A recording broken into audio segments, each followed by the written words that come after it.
You guys got to see a little bit behind the scenes there, I suppose. But yeah, welcome to my first live stream. Oh, let me share this link. We don't want this. We don't want that. One sec. Sorry. Let me share this in the Handsome Devils Discord so people know we are live. Hopefully get a few more people in here. Very much appreciate everyone who's tuning in this very first live stream.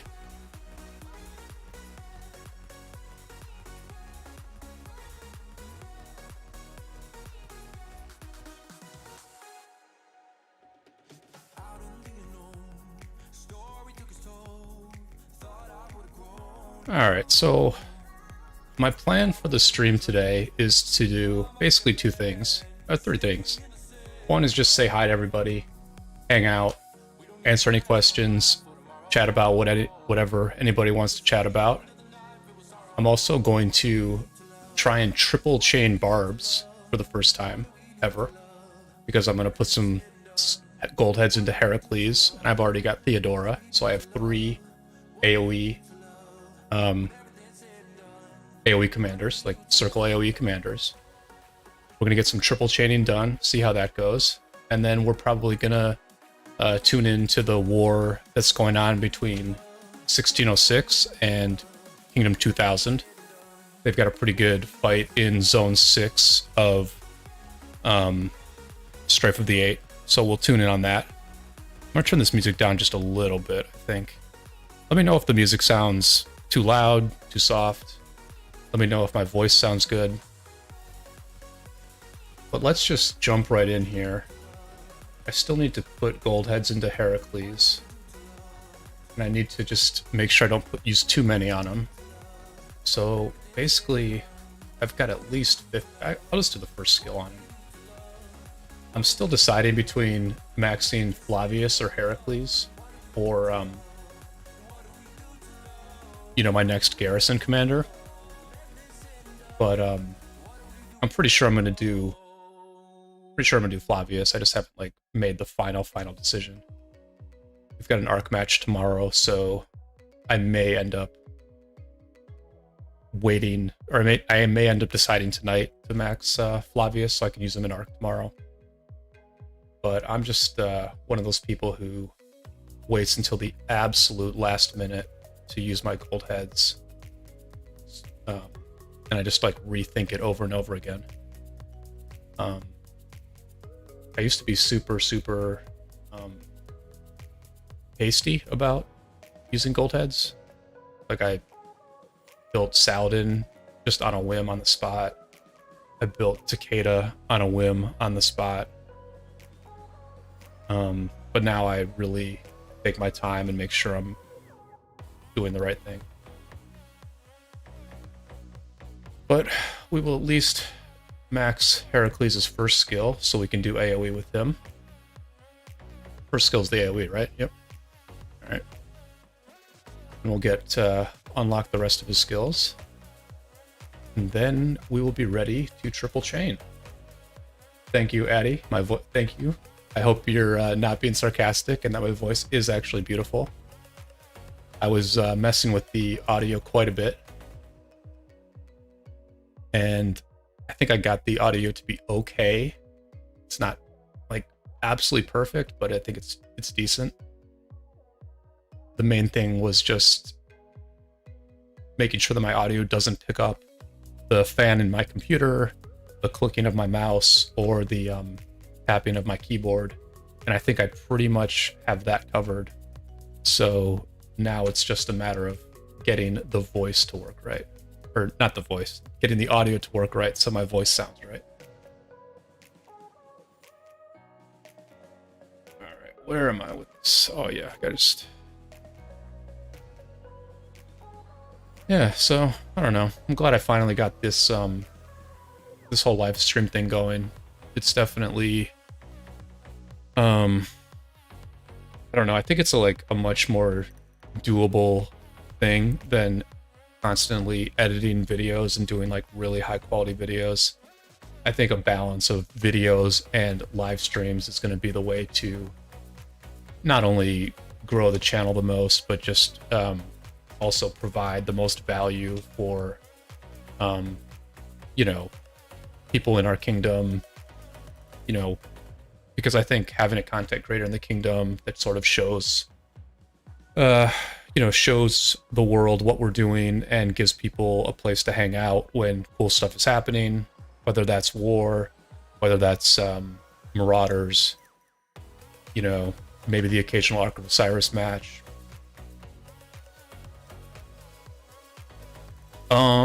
Was I doing that wrong? Auto add? Oh, I could have auto added it, I guess. I don't know. The way I was doing it is like always the way I do it. What could I have done differently? Spam the stars? I mean, I was just hitting develop every time, so it was pretty spammy. Alright, all the skills are unlocked, so we're good to go there. Don't need that. Do not need that. Alright, so the other thing I'm kind of curious about here is whether Mina with the full peacekeeping tree is better than Nevsky in terms of chaining barbs. Not entirely sure. So like, here's our, let's see, I'll just do this first and then show you my skill tree. All right, so I got Hera. Where's Hera? There we go. Just spam develop. That's I was spamming develop. Maybe I just wasn't. I was probably like talking, so you know I was doing it kind of slowly. But yeah, I was like kind of spamming it, I think. Yeah, so I mean, I put like the full peacekeeping tree on Mina, so it's got the heal after every kill, and so I'm just curious to see which one lasts longer in the field, Nevsky or Mina, because my Richard has literally been out in the field for, my Richard YSG has been out in the field for like 5 days. It just never dies, never needs to go back to town. So that'll be pretty cool.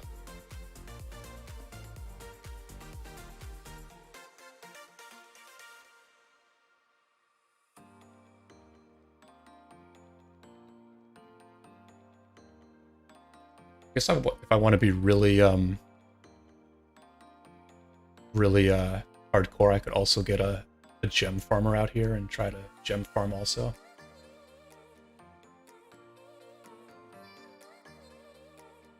Let's see if we can find one.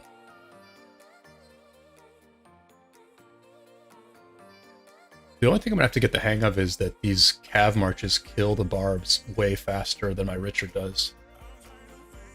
So I'm gonna have to like really micro it. Hey, what's up, Rexian? Xeno Heraclius. I've seen other people chaining with Xeno. I think I was trying like Xeno Theo or something like that, and it wasn't really that great. So I don't know. I'll give Xeno a try after one of these marches has to go back to town. Ooh, look at this. Look at this juicy little bounty.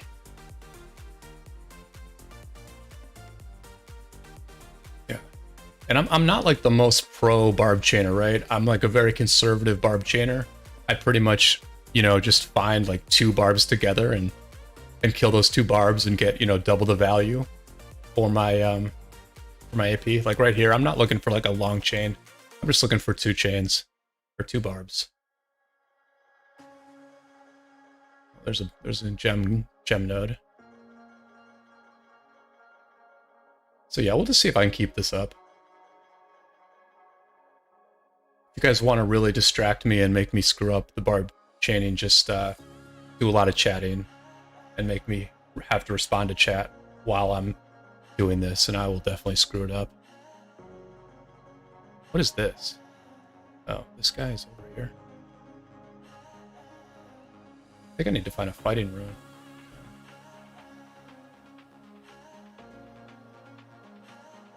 It's kind of nice, you know, we're kind of in zone 6 now in this Warriors Unbound, or zone 5 in this Warriors Unbound, so the the runes in the start zone get killed like really, really late in the day. So I logged in at like 21 UTC today, and there were still runes available.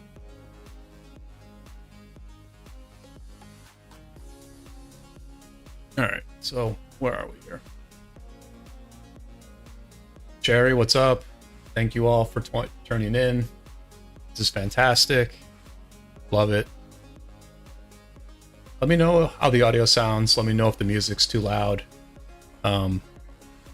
You know, I'm just testing everything out, trying to get everything working. I'm glad the chat works okay, but I can see that it's like hard to see on the screen. So I'm gonna have to figure out how to make this chat a little bit easier to see. Maybe give it a, I don't know how to make that easier to see, but yeah. Yeah, I don't know. I was pretty happy with the setup here. Getting the audio working and getting the chat in the game is pretty cool. I'm not sure if somebody follows the channel, if that will if the pop-up will trigger for that. I'm hoping that will also work. But I know y'all are already following, so.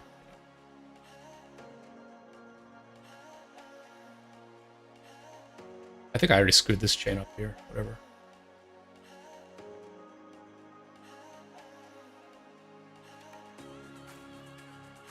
Yeah, so this zone, I'll zoom out in a second when I get a chance.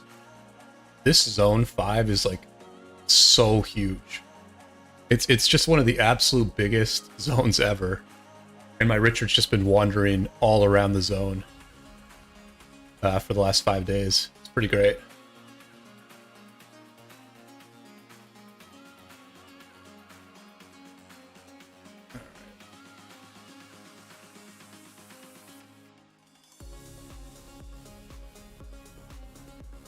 Yeah, triple chain is actually pretty crazy.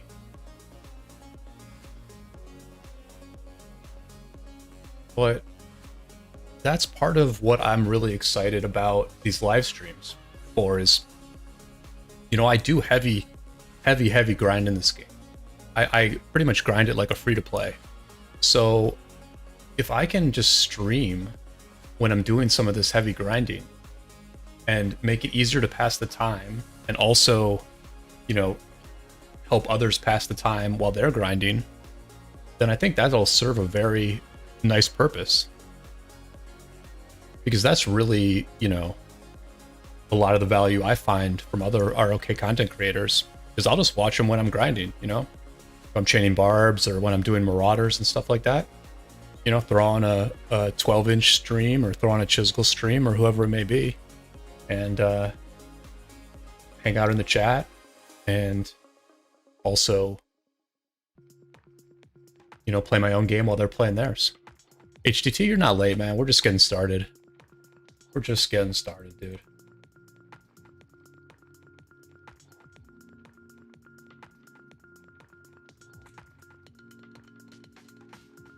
Thank you all for joining.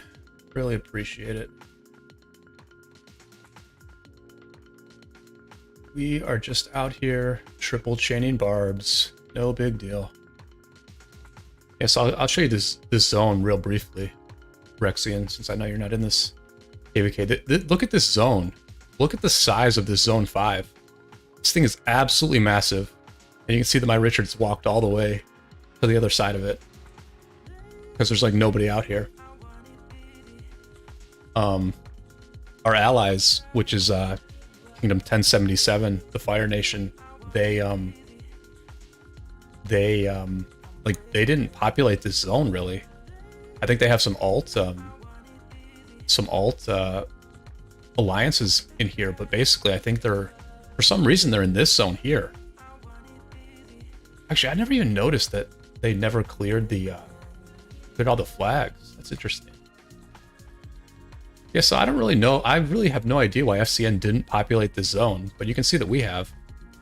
We're pretty much mainly settled here now.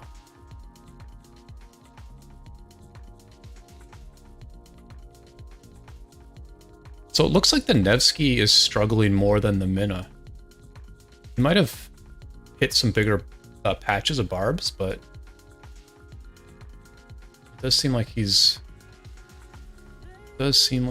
dying faster than the Mina. But maybe that's because Heraclius is stronger than Theo, right? That would make sense, I think. What kind of damage do they do on their I mean, my Theo is maxed, by the way, but so Theo does 1700. What does Heraclius do? I think he does less, right? But he's got the shield. So he does like 2400 basically. Yeah. So I guess Heraclius is better than Theo here.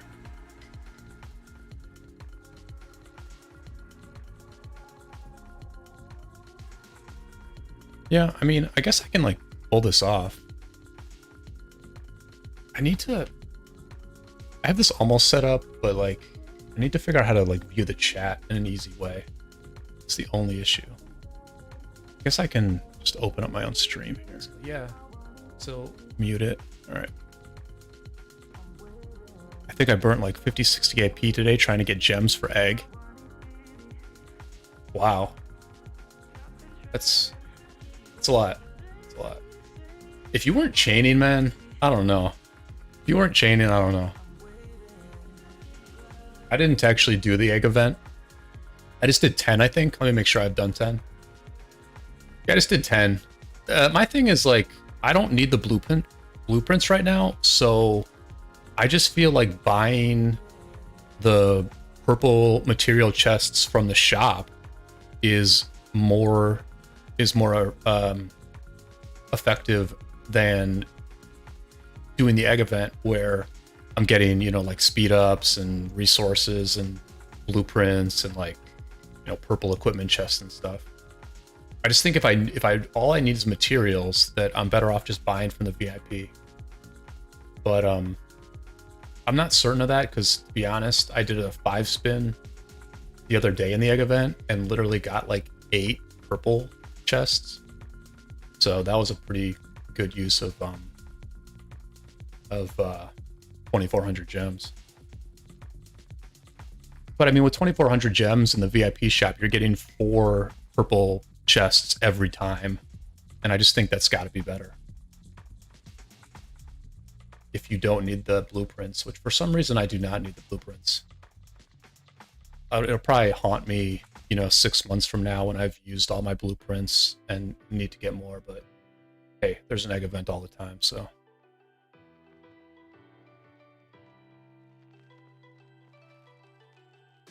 You have to burn AP for top G? I don't actually know what that means.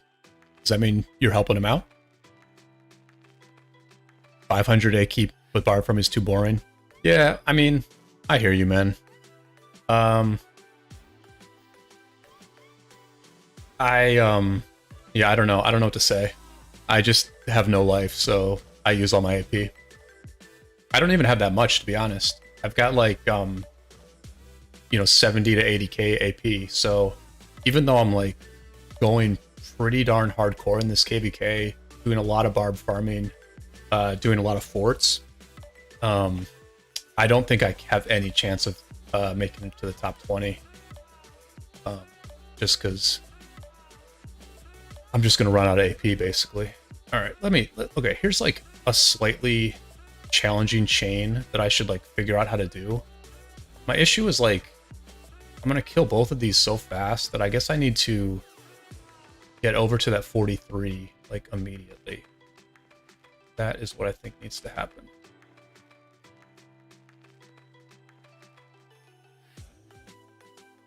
Yeah, okay. So now we pull.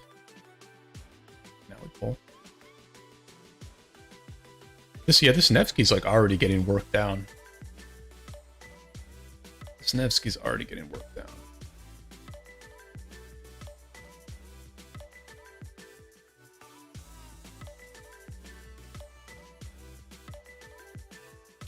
Yeah. I've always wondered with whales, like, if people are helping on their accounts or not. I mean, like, is Benny doing all this? Like, are these two guys doing all of their own barb chaining? I literally have no idea. We've talked about what Benny does, and I think, yeah, we've talked about Benny and how, I think I know who's, like, on his account sometimes, but, But yeah, tried chaining with Charles. I haven't tried it. I don't mind being slow. I mean, um, if anything, it's kind of like more difficult the way how quickly Mina and Nevsky kill barbs. I think I could just like do these last two with Nevsky and then send it back.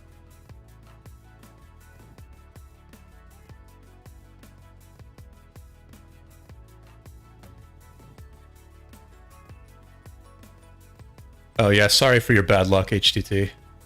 Yeah, I don't know. I've been unlucky lately too, I guess. I had a nice stretch, you know. I critted that you know, cavalry sword, the cavalry KVK sword. And then I got some like really good armaments early on. I think I ran really hot on armaments early on, but lately it's been kind of a dry spell. It's been a dry spell with the equipment, and it's been a dry spell with the armaments. I bought that $85 bundle and actually recorded me opening all of them. But I was such a complete buzzkill that I decided to not even post the video. So I was just like complaining about how I wasted my money and stuff. I mean, I basically spent like $85 and got like one good armament for my Saladin March, and then maybe like one good infantry. Or no, I got a slight upgrade to my Boudica. I'll show you the Boudica armament that I got, because I think Addy will probably be jealous of it, but it was literally like a minor upgrade for me. Yeah, I'm gonna after this little round of barb chaining, I'll take a quick friggin' break, read the chat. No, DPS can stay out forever. Yeah. I mean, that's the thing. Like, I could see why Xeno is better because of the heals. I will try that out. All right, Sherry. Let's see if it's close to me. Oh yeah, it is close. Thank you.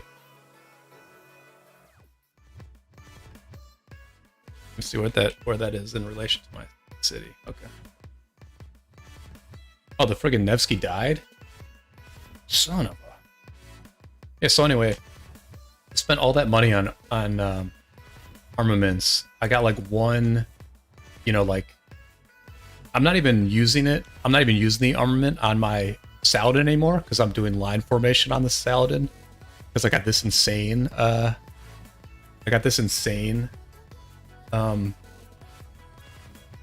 armament from just like the daily quests.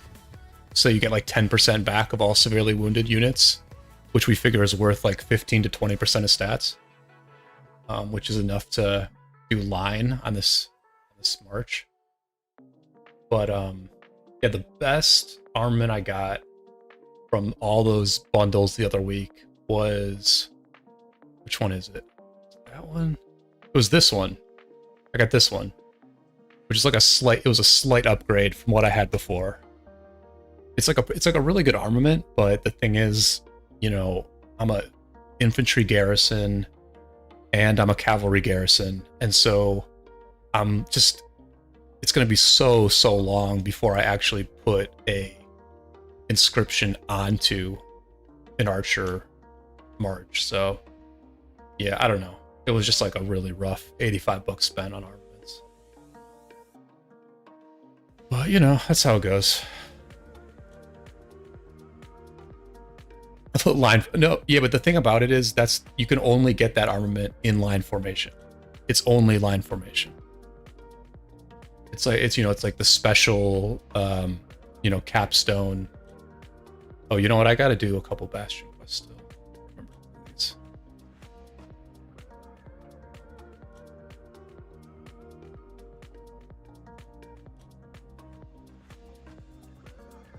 All right, I'll try Xeno. I can put some gear on Xeno. It's going to be Xeno Theo, though. That's the thing.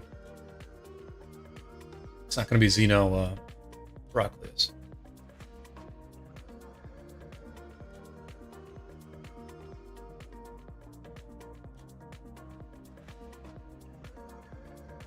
Yeah, I mean, I don't know. I think it's cool that I think it's cool that the different formations have like their own unique inscriptions at the very high end. I think that's okay. I mean, I think that's pretty cool. Can I improve this at all? No, I don't think I can. All right, so Xeno Theo Barb Chaining March.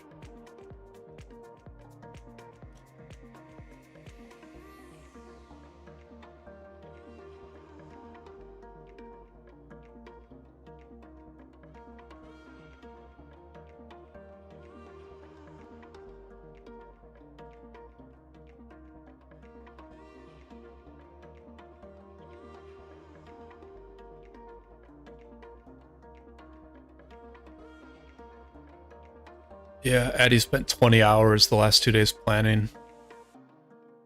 I mean, I do like that we are,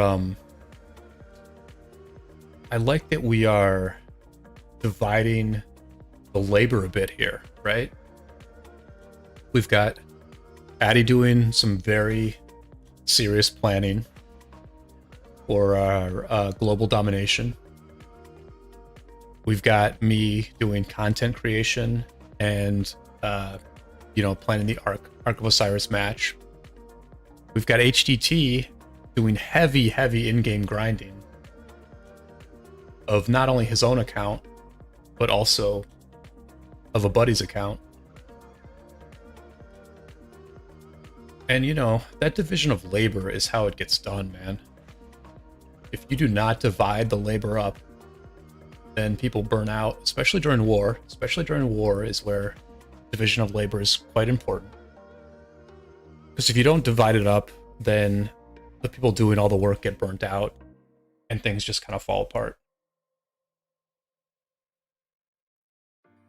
All right, let's check out what it looks like. Nice chain, nice chain. So Rexine, you built Heraclius, or did you just put you just maxed his first skill?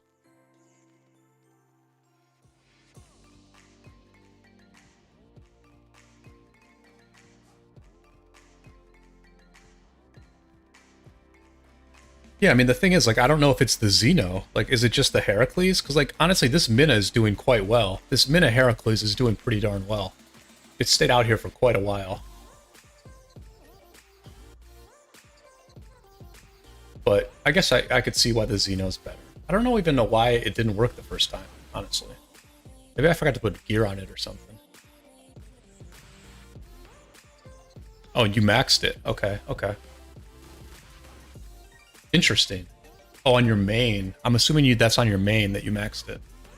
That does make sense. I think in the smaller kingdoms, which I think your main is in a smaller kingdom. I think the Heraclius is going to be really good. I know that 6 is probably going to build Heraclius in his Sea Kingdom, and then he's going to have like a YSS Heracles garrison, which I don't think it would have served a real role in like our KVK, but I think in a Sea Kingdom, like that just sounds like the nuts, honestly. Just telling people that they can fill the garrison with any type of troops. I think that's like going to work really well in a Sea Kingdom. And a lot of the reports I saw with YSS Heracles were actually decent. They were okay.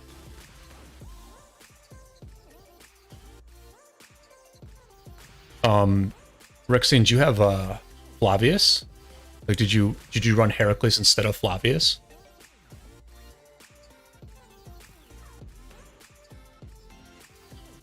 Alright, I'm gonna send the Mina back, I think. Actually, let's just see if the Mina can kill this twosome here.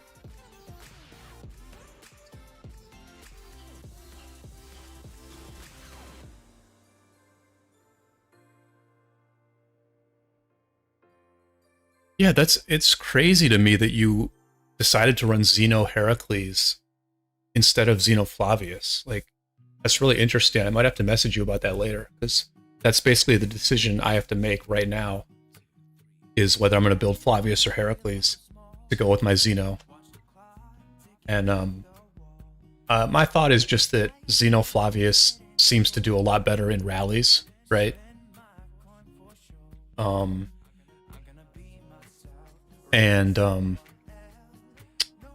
I don't know. I just think like the doing well in rallies is just like,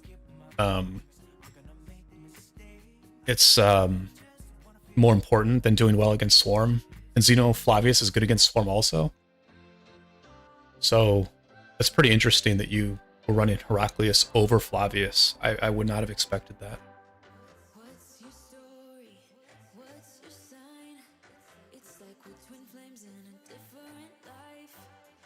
Yeah, I mean, I have Jan also. I have Jan and Jedwiga, so... Yeah, that's what I'm saying. Xeno Heraclius, you didn't run. Oh, you ran Flavius Heraclius. Okay. You're in Flavius Heraclius. Gotcha. Yeah. I mean, my decision is basically like... If I build Flavius, then I have a Jedwiga, Jan Garrison, Cav Garrison, and I have a Xeno Flavius Garrison, and that's just like 2 super solid garrisons, makes life very simple. If I build Heraclius, then it's like an upgraded YSS. I can't really use it with Xeno, so I won't really have an infantry garrison. And then I have to count on like Jan Heraclius being good against Tariq. And I'm just not confident that's the case, you know? So that's where I'm at with it. Yeah, okay. But that's good info, because I've also felt like Xeno Hera is not that good. And then the only open question I have, W0, is whether Jan Hera is good against Tariq. Like, that's the only thing.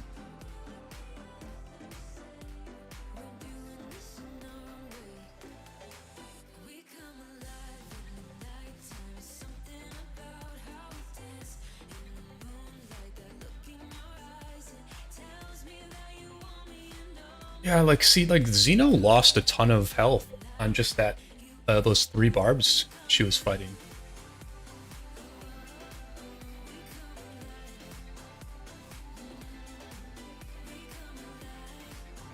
But yeah, I mean, this barb chain has been so nice. I'm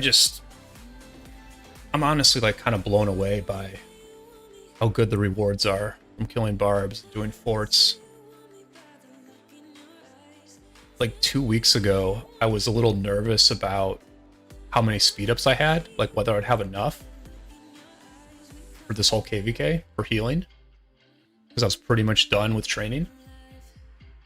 And I've literally gained like 175 days of speed ups in the last 2 weeks, which some of that is from buying out the VIP shop.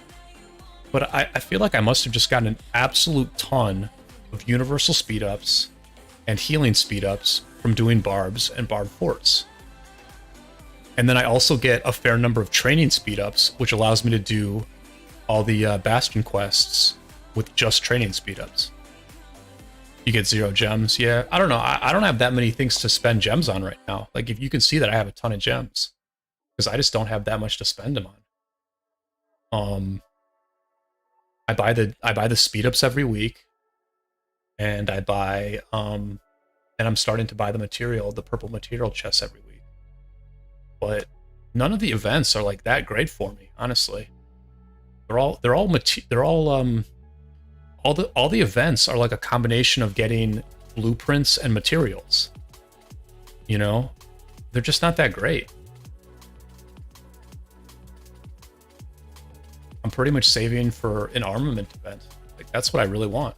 I want to spend my gems for armaments.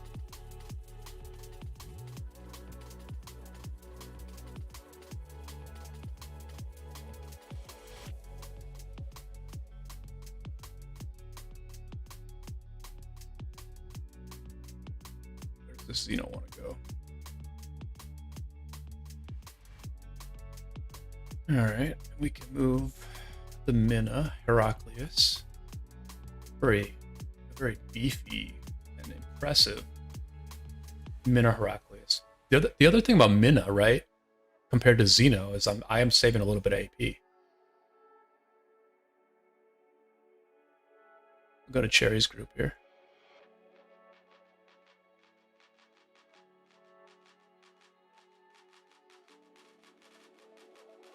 Oh, you swarmed? You swarmed? Did you swarm Tariq Pakal? Because I mean that just seems kind of rough. I know you can. I know you can swarm Sargon Tariq or Tariq Sargon, but can you really swarm Tariq Pakal?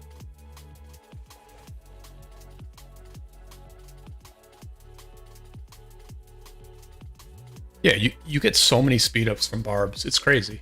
It's absolutely crazy.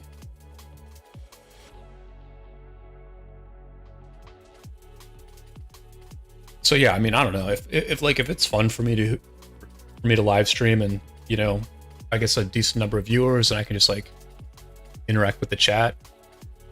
That'll be great because I do spend a fair bit of time barb chaining. You know, rather than watching someone else's stream, run my own stream.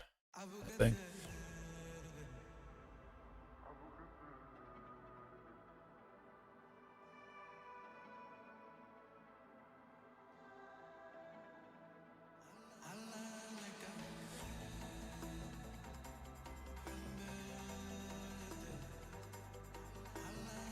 Yeah, I would like to do war streams as well. I was about to say we'll do this triple chaining for a little bit longer, and then let's just check in on the 606 Kingdom 2000 KVK. See what that's like. Yeah, they do catch views. They catch views, and I'm pretty sure I would have plenty to say about them. My only concern is like, you know, I think the more experienced streamers have built up connections. You know, they have sort of these like in-game chats with a fair number of players, and so it's a little bit easier for them to get reports about stuff. So my only worry is like being the disconnected nobody that I am, whether I'd be able to get reports for stuff. But yeah, I think war streams would be pretty cool actually.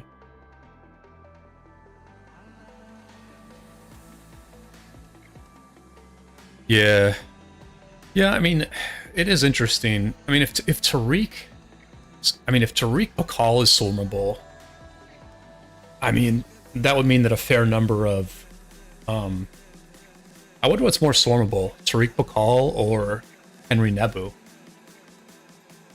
I don't know. It's tough to imagine that either of those are like that easy to swarm. Because I feel like the game would be pretty broken if that were the case, right? You know, if if Wales could just swarm the two meta rallies in the game, then like how would these Imperium KVKs ever get settled?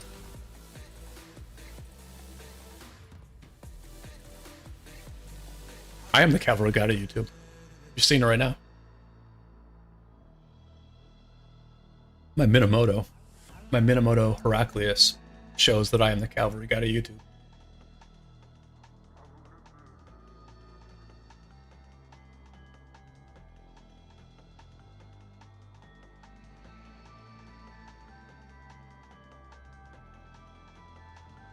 I don't know if I did this chain correctly. Maybe I should have gone for the 48 first.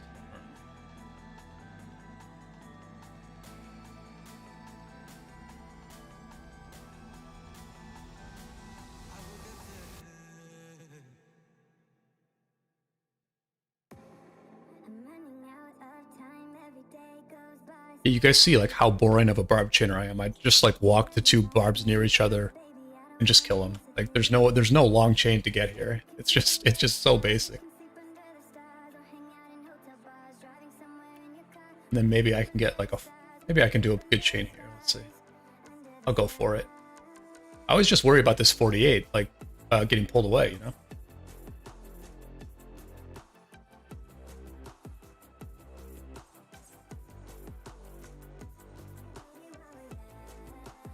But I guess ultimately you just have to you have to successfully make the chain happen rather than having the barb get leashed back half the time for it to be worth it. You know.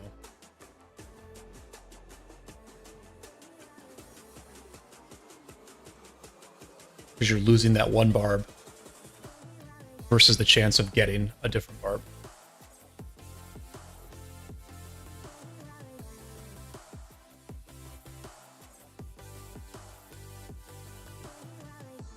Yeah, that makes sense. That makes sense. W0. That's interesting. That's very interesting though, because I really didn't realize that. I didn't realize that unless you have really strong open field control, that the enemy couldn't just swarm like a Tariq Bakal or a Henry Nebu.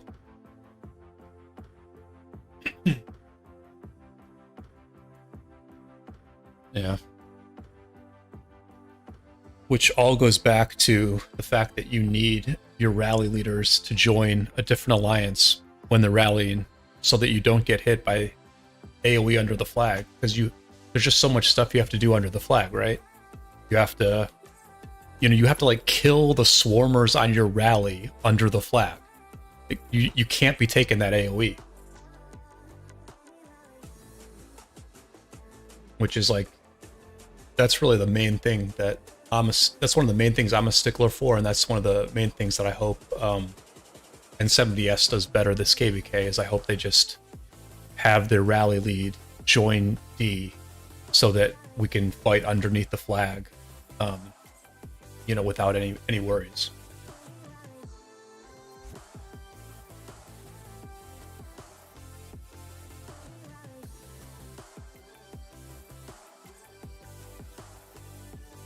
$10 viewers on the stream, hitting double digits in live streaming for the first time in my life.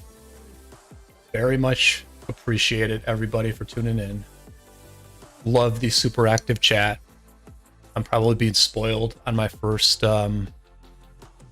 stream with the super active chat, because that makes life so much easier. The Xeno's going down. Whoops. But yeah, see, I'm like not that good. I'm not that good at triple chaining, man. I'm just not. Especially when I'm live streaming. But yeah, like, love the active chat, and I do think I'm gonna be pretty good with the active chat, because like I'm good at reading, and one thing I've noticed with other streamers is like they kind of struggle with reading quickly, and like sometimes people will have like a somewhat complicated sentence, and a streamer will just like really like not like it. So I think I'll be pretty good at reading the chat, honestly.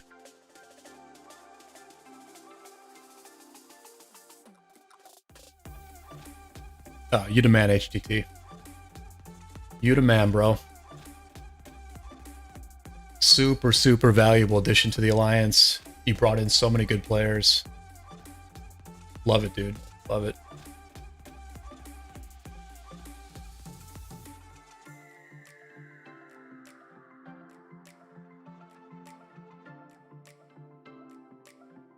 Yeah, I mean, I just think our kingdom is good enough to have a content creator and a live stream. Like, we're just like good enough for it. I mean, how many kingdoms better than us don't have one? I guess 365 doesn't have one, but can't think of too many. I guess like 365 doesn't have a content creator. 2064 doesn't have a content creator. I don't know how many other elite kingdoms don't have one. I guess 307 like barely has one anymore, since Drago and Bulbo stopped playing, but oh, I'm gonna be forgetting one. I don't know.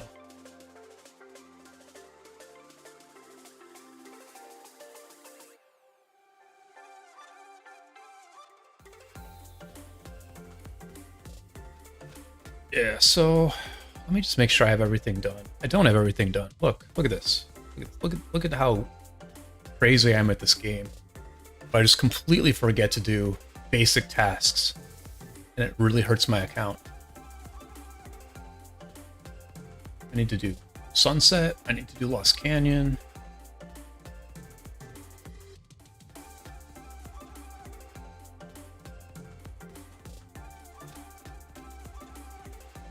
Yeah, I mean, the thing is, you guys came at like the time that we really needed a group. You know, we needed that activity. We had some, you know, really big players leave, obviously, with I'm gonna forget somebody, but Corito, J6, now Jin. I'm pretty sure I'm forgetting one other person, but I apologize for that. And we just needed it. You know, we needed that activity. We needed the life in the chat. So you guys came at a really good time, and I think you're gonna help us. Um, Hopefully, you're gonna help us grow with some other additions in the future, because we do have some things percolating that would really not only help us, but just be like a win-win for both us and the other group that's contemplating coming here. I really do hope that works out. But yeah, getting you guys is huge, absolutely huge, and getting G. I mean, G joining as well is huge. So it's just really weird. It's weird how things work out, where we basically had two very, very, very strong KVKs, and then we had almost no migrations after it. Like we had in our alliance, we had very poor migrations after our great performances. And then we had a maybe weaker KVK, and then we had a very good migration. It was just like really bizarre how that worked out.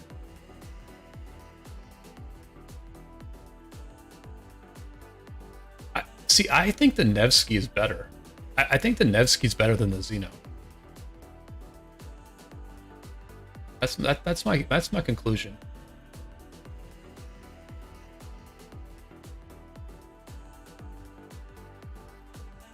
Better gear too. Like it's way better gear on the Nevsky also. So.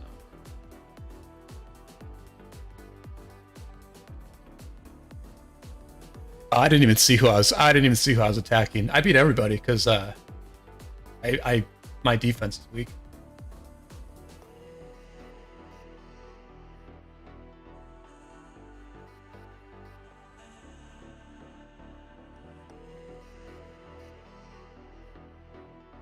From 1252. Yeah, I mean, there's like no reason why more players should not join our kingdom, like join our alliance. Like, there's like English-speaking kingdoms that break up all the time, right? You know, like, um, like 556 broke up. Now I heard that 916's breaking up. There was like another one. There was another kingdom that broke up. I can't remember which one it was. And we're always like, oh, we're gonna get some of these players. Like, these big English speaking kingdoms are going to break up. We'll probably get some of the players, but doesn't seem to happen that often. But it's just one of those things, you know. It's an inefficient market basically, where players don't really know what all the strong kingdoms are, so they just kind of go to like the really big kingdoms. I mean, think about how many like really like dedicated whales, like very serious whales who are serious about the game, good at the game, spend a lot of money. Imagine how many of those have gone to 254 in the last 6 months, or in the last year even, and haven't had a single interesting KVK in that whole time. So they're like the top of the food chain in this game, and they just haven't even been able to prove it, or their skill has not even been able to matter at all, because they to some extent picked the wrong kingdom, because there's no easy way to know what the strong kingdoms are other than the like very top imperiums.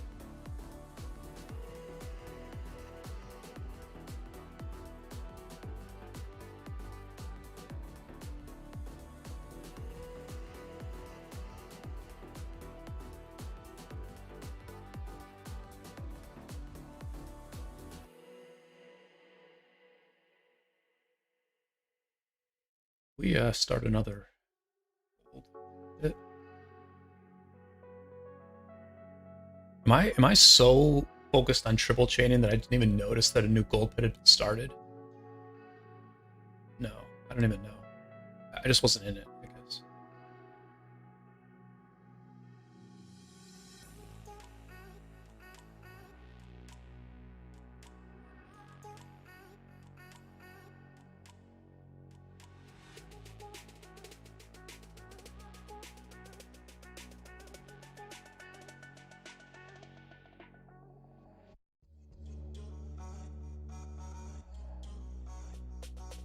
Yeah, so I'm thinking I will triple chain for maybe 20 more minutes or so, and then check in on that war. Um, Definitely happy with the number of uh, people we have watching, so perfectly content to keep going for a while.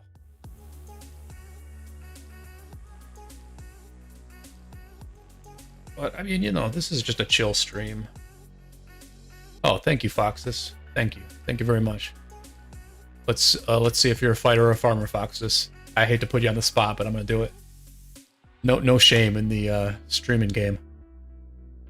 All right, young player, young active player.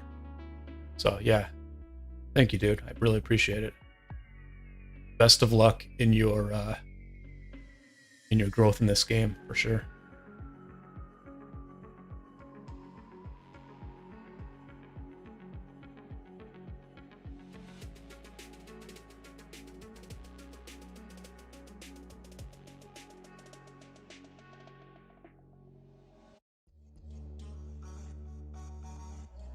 And if you're an HDZ, or sorry, an N70D, and if anyone is not comfortable with me showing the in-game chat, just reach out and let me know. I'll probably end up blocking it at some point anyway. I'm just I haven't gotten around to blocking it yet, but I might put the actual chat, like the chat I'm displaying on the screen. I might put that in. Oh, my bad. I was supposed to. My bad. I can make the chat a little easier to read. Close that up.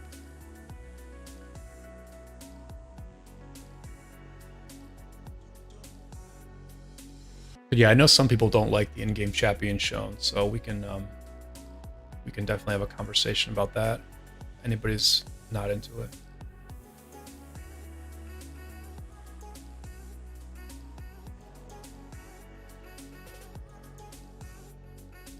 For those who don't know what's going on in this KVK, basically, well, this is the Warrior Unbound KVK.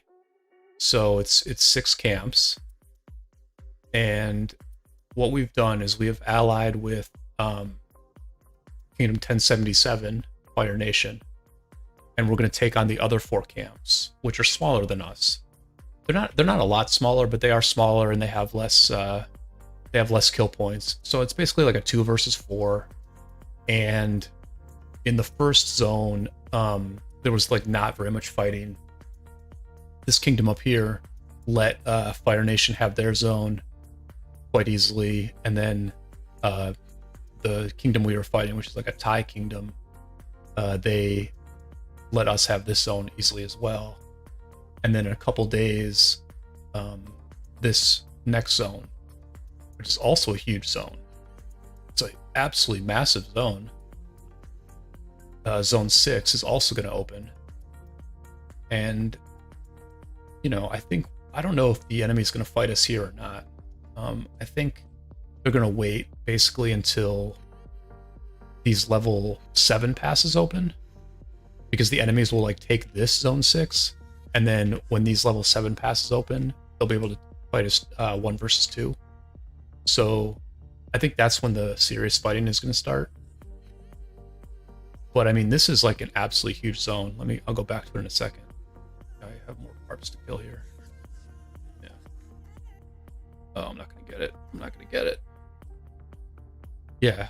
So like this map is pretty crazy, honestly. Like these zones are absolutely huge. The circles are interesting because we are gonna control 3 of the zone 6s, right? Yeah, we're gonna hold 3 of the zone 6s.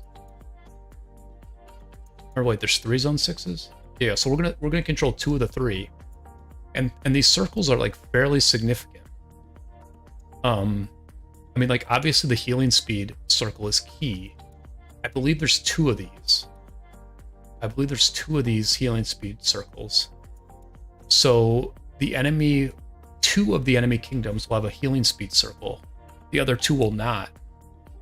but then the 4 enemies will have to share. Wait, what did I miss here? Oh, this one?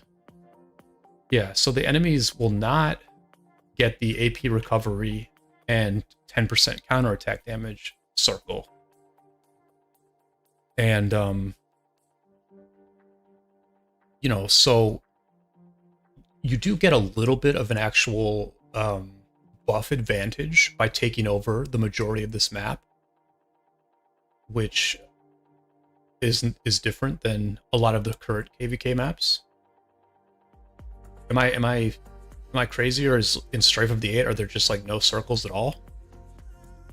Unless I'm off on that, but I feel like in Strife of the 8 there aren't any circles, so you get like no advantage from actually controlling territory as far as buffs go. Other than you know, the 10% march speed you get in like the basic zone at the sanctuaries. And yeah, we're also getting these buffs here on the Hurons. So yeah, it seems like a pretty cool map, honestly. It's so big, right? It's so friggin' big, which is when this game is the most fun. I mean, imagine having like a real fight against a tough enemy in one of these zone 6s. Now, the issue is you would have already fought them in a much smaller zone 5. But yeah, I mean, these are huge zones where I think some interesting fights can happen. I guess it's a little janky because I mean, it's the level 7 passes where things open up, right? Like when these zones first open, you're just fighting someone you've already fought. You've already fought them, so that's not a big deal. But then when the level 7 passes open, that's when other kingdoms can basically enter any zone. Like once the level 7 passes open, any kingdom is gonna, as long as they have access and they have allies allowing them access, any kingdom will be able to go into any zone. And they're going to be fighting in very, very large swaths of territory where there are some rather significant holy sites to fight over. Because there's also sanctuaries in these zone 6s. So you don't get the sanctuaries until zone 6 as well. And there are 2 of those. So I don't know. It's a pretty cool. The map is okay. I think Addy would. Yeah. There are circles. There are circles, Hurons, and sanctuaries. I know Addy was complaining about one part of it where it's like some of the passes are one way for a certain portion of time. I think like the level 6 passes are one way for a while. So it's not like extremely hardcore, but it's decent. It's definitely a decent map. The amount of space you have to farm, and with this being kind of a smaller one, where it's literally like 2 A kingdoms or maybe like 4 A kingdoms and 2 B kingdoms. I mean, if we take over this map, we are going to have so much friggin' territory to spread out and farm that it is unbelievable. So it's pretty cool. I mean, it seems all right. Not a final judgment yet, but it seems all right. And I mean, matchmaking wise, we did really well here. Where literally, you know, we're like a medium A kingdom, and we were the second biggest. We were the second biggest kingdom to even register for this thing. Or I'm sorry, we were the second biggest kingdom to get an actual match. I'm pretty sure. Wait, okay. 1235 was thinking about registering for this, but then I guess they switched at the last second to do the Strife of the 8. So I'm thinking about something different. I'm thinking about the last Strife we did, where we were like the second biggest kingdom in that Strife of the 8. But that's only because 664 tried to register for it, but Lilith kicked them out because they were just like so much bigger than everybody else. So, I mean, I don't know. I have to give props to Lilith recently for what they're doing as far as matchmaking. I mean, you know, at the end of the day, when a really big kingdom joins a lost kingdom, and they're like way, way bigger than everyone else, it kind of ruins the KVK for everybody else. So I like what Lilith is doing, but at the same time, it seems like they're kind of like pissing off the whales in the game, which I never thought I would see them do. But yeah, I mean, you know, beware when you join one of these big Imperiums, because you might have to wait a while to get a good matchup. Whereas us, I mean, we've literally had our last 3 KVKs have all been insane. I know I'm slacking on the videos for a lot of them. I literally haven't even made a single video for the last Heroic Anthem we played, which was like the best war I've ever been in. It was the most like high skill, like well played war I've ever been in. But I don't know. I get busy and haven't been able to make videos for it. But we've literally had 3 insane KVKs in a row in a mid A kingdom. And this is like a bit more of a chill KVK, but it's like, I mean, you can't complain about it, right? It's like a 2 versus 4 where we have a bit of the edge, and you know, so like it's like the perfect sort of rest KVK. I don't know if it'll be a rest KVK because it all depends on how hard the enemies fight, but it might be a rest KVK.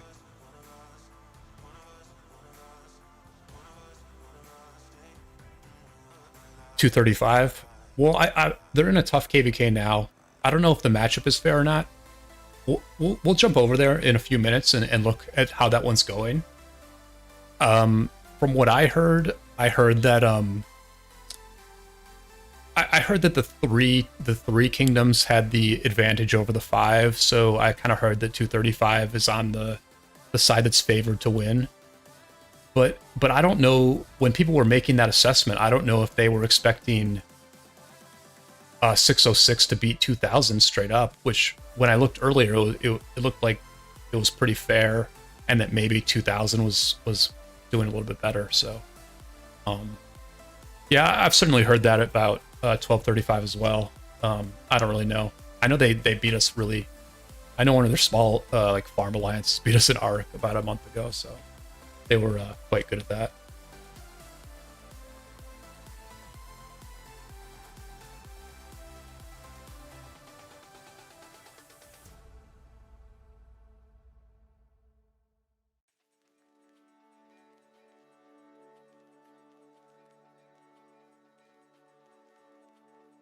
Well, I mean, Banks quitting is not a great sign for 606. I mean, obviously Banks left.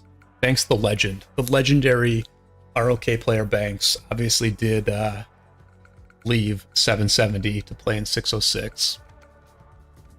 That was certainly a bummer, but he didn't stay, right? He ended up just leaving the game. So I don't know. Because I messaged some leader in 606 was asking me if we were going to register for something, like if we were going to register for Strife, and I gave him an honest answer, and I said, I'm giving you an honest answer out of respect for Banks, out of respect to Banks, and he was like, who's Banks? So, you know.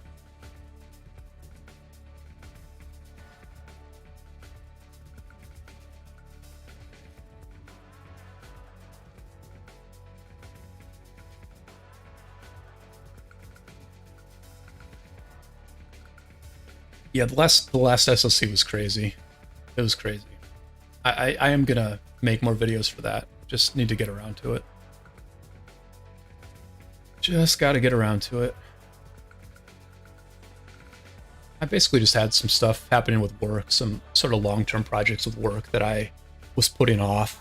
And as I was putting those things off, I kind of just, it was hard for me to spend time editing videos when I knew I was putting off work, so I didn't make videos and I didn't do the work. But that project is coming to an end, and so hopefully after that I will have time to make some actual proper videos again.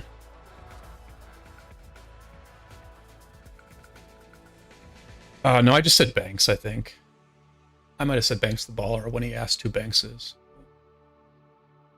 Yeah, I think he asked who's Banks, and I was like, Banks the baller. He's the legendary player who used to be in 606. Gomorrah X. I use DaVinci Resolve. And yeah, editing is definitely an interesting game.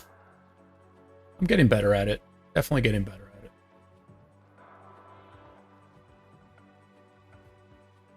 I'm the type of person who learns by doing, so you can see that my first few videos were like really janky, bad editing, and then the editing has slowly gotten better over time because I just try to learn as I'm doing it. Thank you to have whoever, like, I don't know, we had a bunch of viewers for a moment, so thank you if anybody like rated me or something. That was cool. Or anybody linked and shared this stream. Thank you. Thank you to everybody who just joined. Thank you for jumping in on my first ever live stream as we triple chain barbs and prepare for war.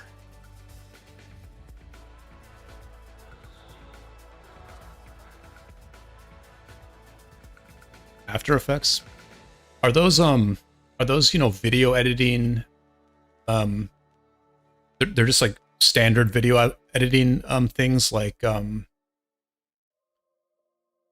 man, I'm blanking on the name of the really good one. Is it like Photoshop, Adobe, what is it? Photoshop video editing, Adobe video editing. What is this? Why am I blanking on like the most well-known video editing program? Oh, Adobe Premiere.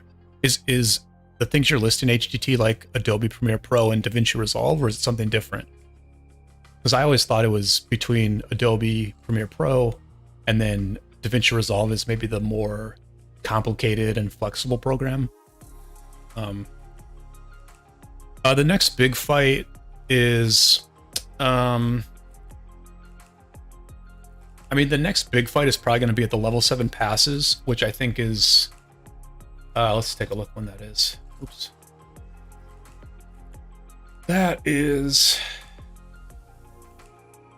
That's in about like 2 weeks almost. I think that's when the big fight is going to be. I will probably stream some of it. I don't think I'm going to stream a lot of our big fights, in all honesty. I just think I will need to focus on, helping to coordinate and leading a lot of that stuff. I just don't think I can stream that stuff. I think there will be times where the fighting is a little bit more chill, such as when we're fighting out of the Korean alliance, or when, it's a fight that you've won or you've lost, but you still have to go through the motion of actually finishing it off. I think in those times I might stream, but I think with the most intense fighting that our kingdom does, I don't think I will stream. I just don't think that's realistic at all, because I'm pretty involved. I'm like one of the main leaders in D, so it's just like it would just be like way too hard to stream. The only like main leader who I think has streamed is Ronnie did it a fair bit back in the day, but I think you also saw the weaknesses of that, because Ronnie would get like really focused on the stream and on open field fighting, and he would sort of like not always see the big picture, even though people were expecting him to make those big picture calls. I think Drago streamed a few times when he was the main leader in 916, but then you saw over time that Drago stepped back and didn't stream, or he wasn't like the main leader, so that he would be able to stream when they fought. And then like with Chisgul a long time ago, I think, stepped back a little bit from being the main coordinator. And I think at some of the really interesting KVKs Chisgul had back in 1075, he was sort of like the open field leader. You know, he would sort of like coordinate where their ball was going, but he wouldn't set markers. He wouldn't deal with like the garrisons and the rallies. He wouldn't deal with flag building or fort building. So really you don't see a lot of like main leaders streaming in ROK. It's just way too hard.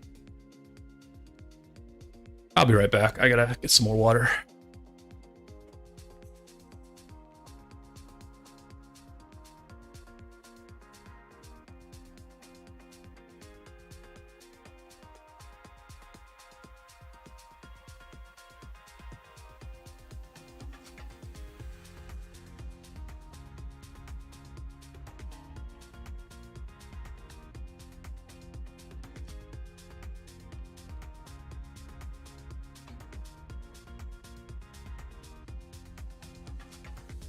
Yeah, I mean, Skywalker's not really a leader in 307. I've definitely watched a good amount of Skywalker streams in 307. I really do enjoy Skywalker streams a lot. But he's not really a leader in 307. I mean, he will occasionally be forced to. There's been times where he's been like he sort of like becomes the leader in a certain alliances. Not really in AVG, but in some of the other ones, because like no one else is really like stepping up and setting the tempo. But I don't. Skywalker doesn't really lead that much in 307. I know he does from time to time. I know they'll throw him like R4 sometimes, but it's not the same. It's not the same as being like the person that people are looking for to do something. Where if you're focused on a bunch of BS, like nothing coordinated will happen. That's the level of responsibility where I just think it's really hard to like stream at the same time, because like you're inevitably not giving your all to the role of leader. Like you're inevitably being focused a little bit on the stream, and that job is hard enough that you have to put a ton of energy into it. But we'll see how it goes, man. We'll see how it goes. I would like to stream the really intense fighting, and there will certainly be times when like Addy is on or another leader is on and they're like running things, and I'll just be able to be like, oh hey, I can take a step back and stream for a little while. I think that'll be great if we can do stuff like that, because that'll be like really good content, and it'll probably help give exposure to our kingdom.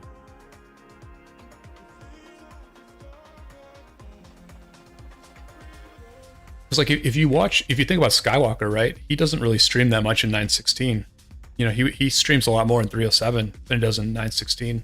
Because in 916 he's like the actual leader. Him and Sleepy Kai.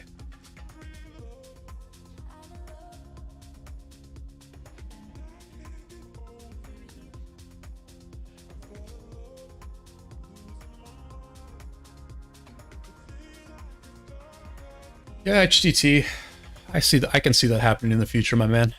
No doubt. We are always looking for more leaders. There's no question about that.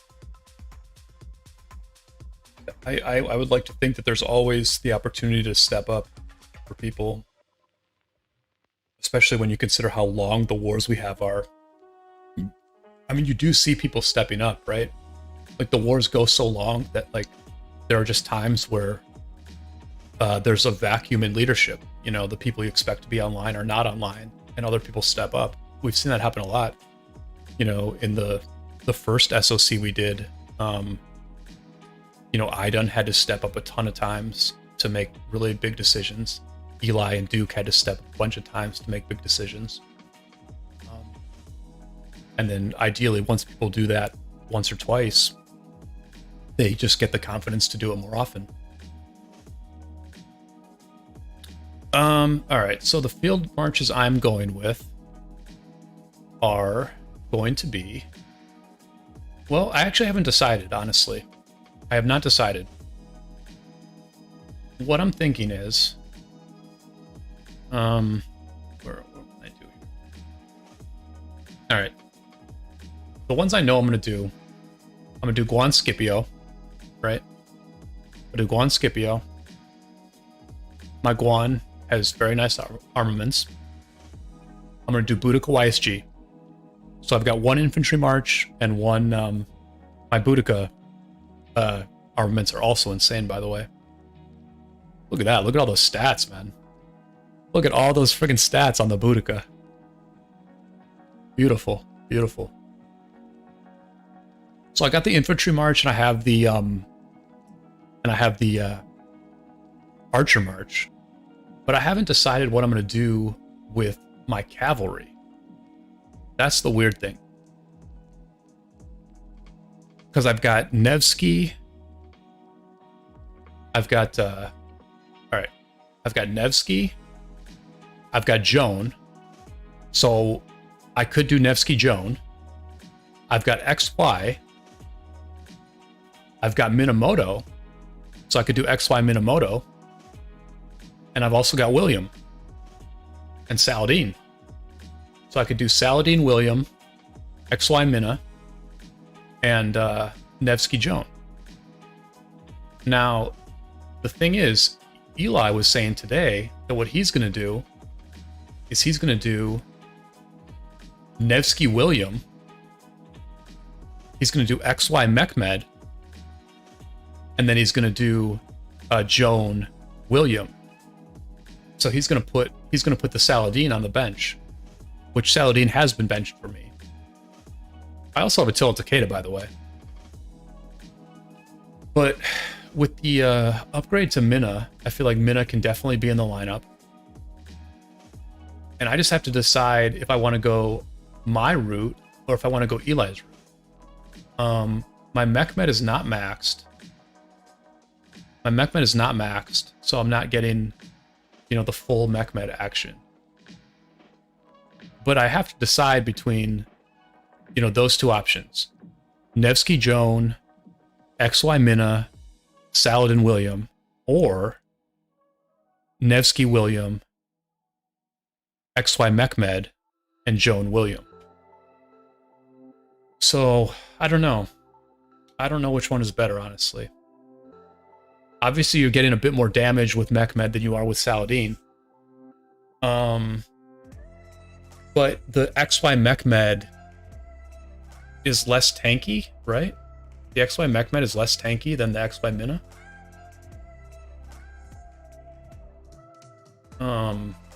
Oh, they're equally tanky. Yeah, I don't know. I mean, Eli's version might be better, honestly. So I might go that. You know, I might do like, yeah, Nevsky William, or sorry, Nevsky. What was he doing? Why am I tripping on what he was doing?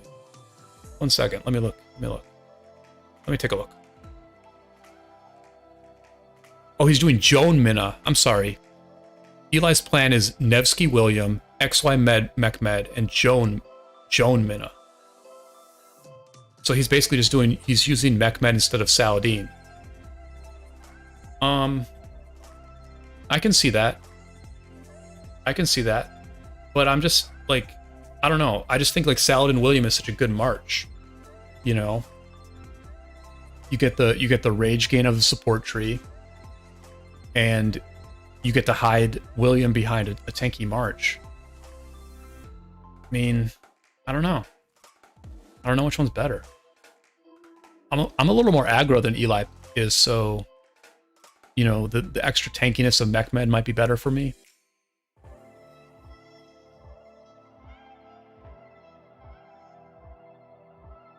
I don't think I'm going to max Heraclius. I'm not going to max Heraclius. So I was thinking about using Heraclius because I was planning to max him, but then I rethought it and just realized that Flavius would be better.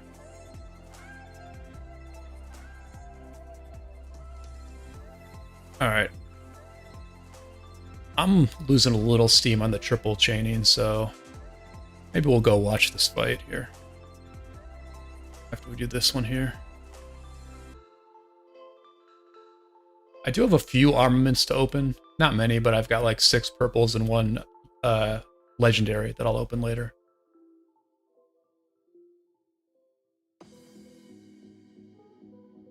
Yeah, let's Let's go check out what's happening in this fighting.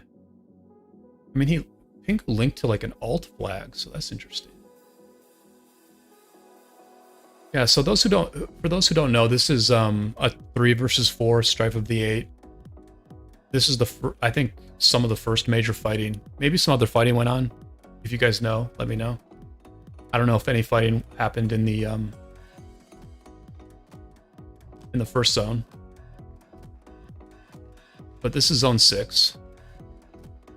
Where did he link? Anyway, let's look at the map here first. All right, so ING is fighting from their alt alliance here. And it looks like they've made progress, actually. Oh, wait, did they? Okay, they've just defended these flags. I was watching earlier and these flags were burning. But they've defended these flags fine. This flag is burning. So there's still like a bunch of pressure here. But Kingdom 2000 is going to need to burn it a few more times. And then there's fighting on these other fronts here also. So, okay, they're not fighting here, which is like weird. Like, does anyone else think this is crazy that they're not fighting on like every possible front? What's happening here? More fighting here. What, is this another kingdom? Okay. Oh, so this is a 1 versus 2. Oh, okay, okay, okay. So this is a 1 versus 2 in this zone. I did not realize that before.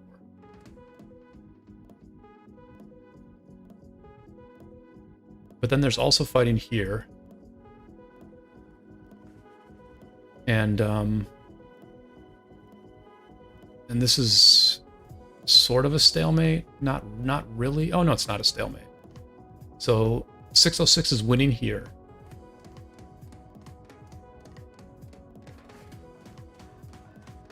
Yeah, and I mean, this is what's cool about these wide open zones, is that you have to fight on multiple fronts. Well, it depends. It depends. There's two strategies here. There's a strategy of spreading out and trying to, you know, force the enemy to fight on at multiple vectors at once, and like testing their coordination and stuff like that. That's one strategy. The other strategy is sort of the 960 or 2064 strategy, where you have one really big ball. That ball dominates. It burns the flags in one location, and then it moves somewhere else, burns those flags, goes back to the original location, burns that flag again, and you just keep moving around with that dominant ball, and you take over the zone that way.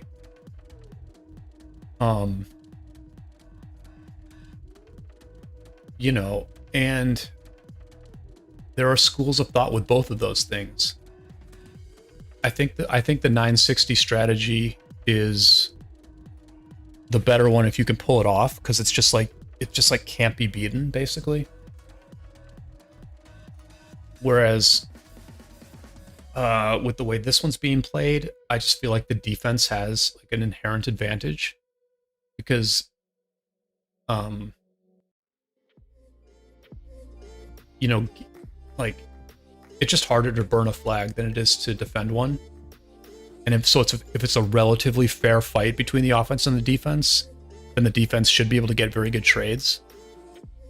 Whereas the 960 way of playing is to just like overwhelm. Like, you just overwhelm and you get the good trade because you overwhelm. You rally plus you swarm, and when you can rally plus swarm, the trade is often pretty good, you know, or at least like break even. So that's why I think the 960 way of doing things is better.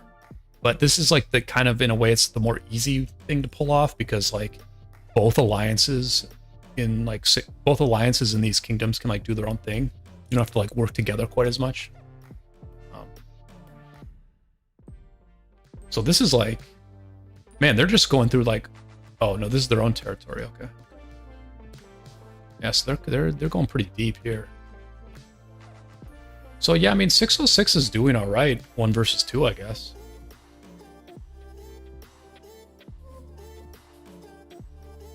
Let's see how this rally goes.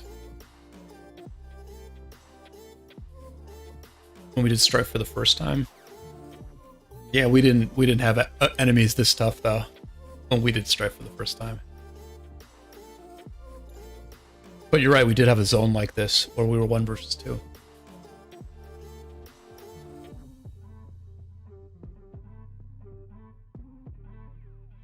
I guess I could try putting on non-simplified graphics. Let's see how this does. I'm so used to doing simplified graphics, I didn't even realize that I was chaining with simplified on.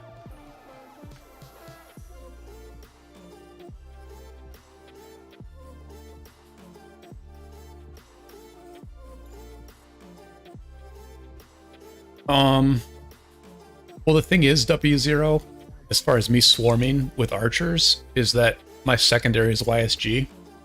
So that doesn't seem like a very good swarming march to me.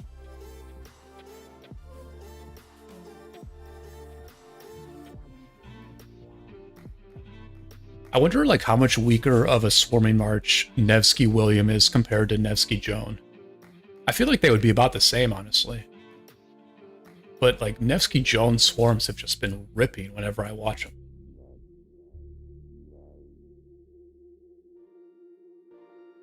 Oh yeah, dude. Yeah, Plal. I never play this game in non-simplified graphics. I actually think the game's harder to view when you have the full graphics. I think having the really small marches makes it easier to view.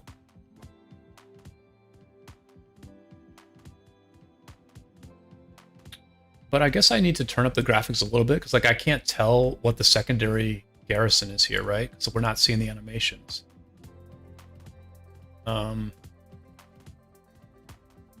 Yeah, maybe I'll try to turn that up.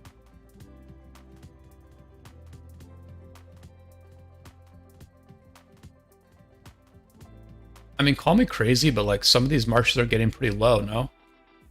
Like if they can just keep filling this. The cities are not like close enough, right? So like this is not like a great flag to defend because the cities are not like real close. But I mean, look at this swarm, man. Look at these swarming marches. If I had to guess, I would get this is probably a Heracles. Like, wouldn't the YSS go down sooner? It can't be a Jadwiga. There's no way this is a Jadwiga.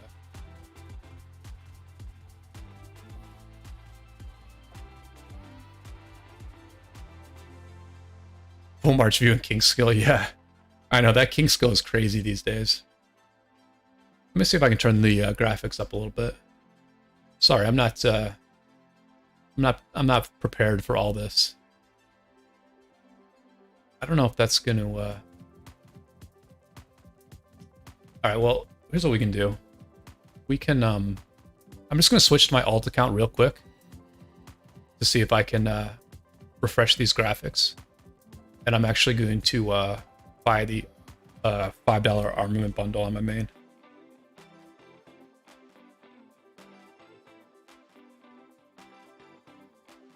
So we can have like a little bit of a gamble at the end of the stream. Nothing big, just a little gamble.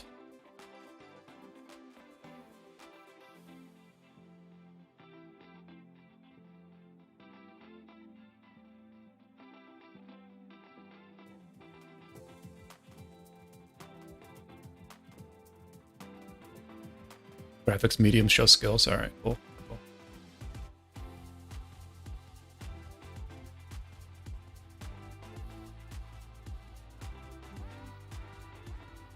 Give me 1 minute to buy this stuff on my main.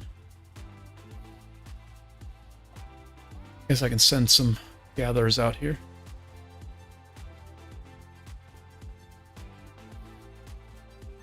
Yeah, so I mean, the main way that I play this game is I just play the game on... I use my phone to play on my alt account, and then I just play on a PC on my main, which is like really good in war, because you can literally just play both accounts at the same time. The farm, the alt can fill still a ton of stuff, and I can still be fully focused on the main. So it's definitely a good way to play if you do have that PC. And actually, I heard there's a way now to multi.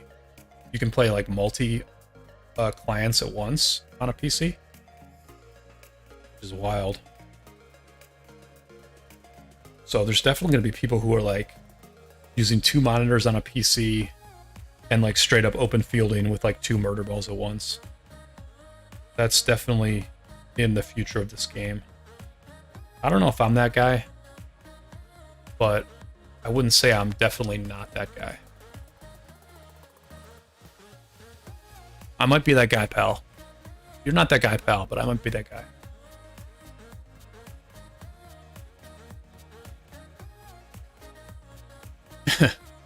Does my alt have a lot of resources? I didn't even notice. My main has a lot of resources. Shout out to my boy Six, if he's tuning in or watches this later. Shout out to Six. Definitely miss you, buddy. All right, let's go back to that. Go back to that war.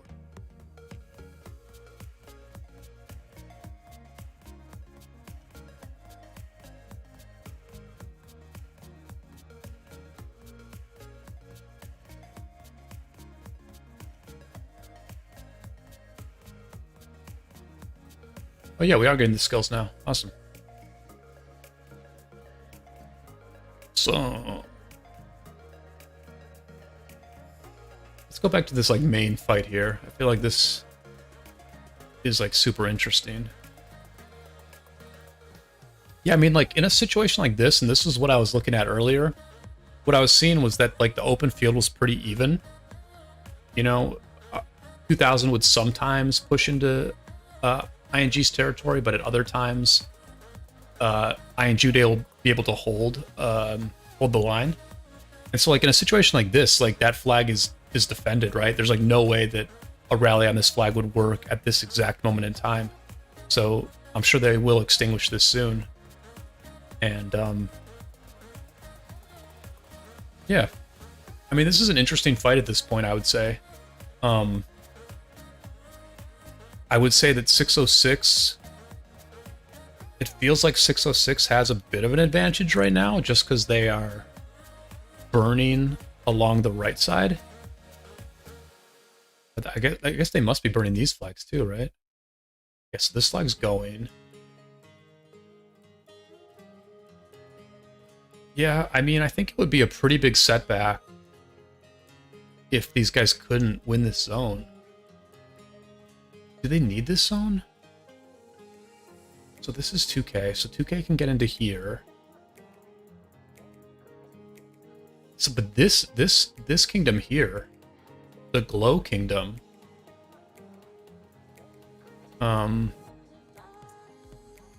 if they can't, like, if the 5 side cannot control this zone, then their passes, they would only have these 2 level 7 passes over here. I think they might own this as well. But yeah, it just gets a little awkward trying to get the Glow Kingdom into Kingsland if they don't win this zone. And plus, if you lose a 2 versus 1, it's just kind of a bad look for the rest of the KVK.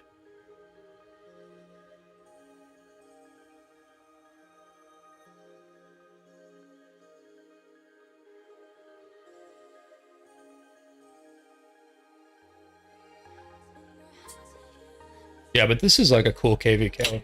I hope it's a fair matchup, because I think, to me, like watching in some really strong A Kingdoms fight it out is like at least as interesting as watching an Imperium KVK, because we can like relate to this more. We can relate to this KVK a lot more. I mean, these guys have like, I mean, they're definitely a bigger kingdom than us, because like our alliance is like this size, whereas our Korean alliance is like around here. So they're definitely bigger than us, but I think ultimately these are like 2 alliance kingdoms for the most part. And we're also a 2 alliance kingdom. So it's just kind of interesting to like think how we would perform in a KVK like this, especially if we got a little bit bigger. We're losing, yeah. We're winning our 1v2. I got full money on that.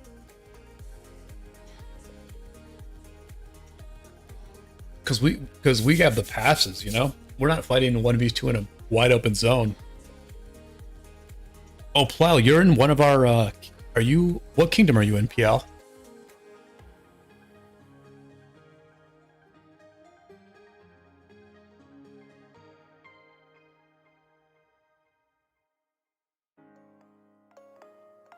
Yeah, I mean, I would like to get to this level, you know? I would like our kingdom to get to this level. If we could just get a few... we would need about 30 more players in D to get to this level. But then we would have 2 rock-solid alliances, and I think we could compete pretty well with these kingdoms.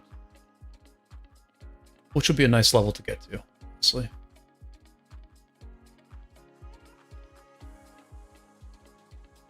Oh, you're in D.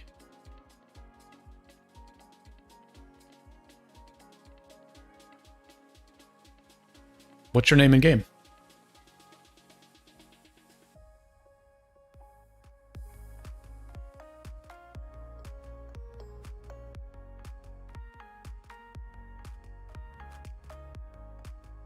Nah, dude, 30 people is hard. Recruiting 30 fighters is friggin' hard. We've been trying to do it for years now.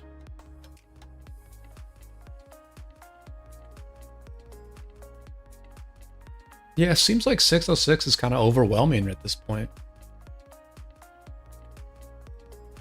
You know? War is definitely an attrition thing. Oh, it's clown. Okay. All right. What's up, bro? Thanks for linking all this stuff. Thanks for linking all this stuff.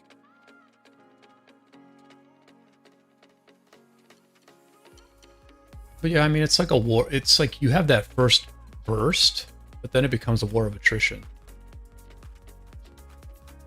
Interesting that this flag is burning. Interesting that they got over here.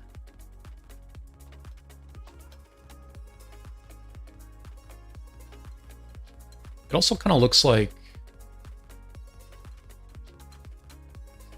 606 has a nice...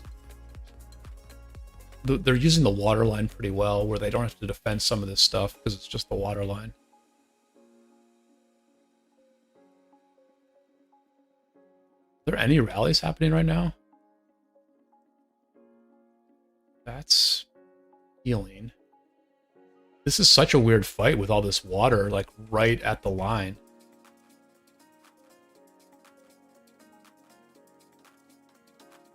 Yeah, the issue is, like, 2000 has to defend these flags here, and it doesn't look like they're in a position to do so.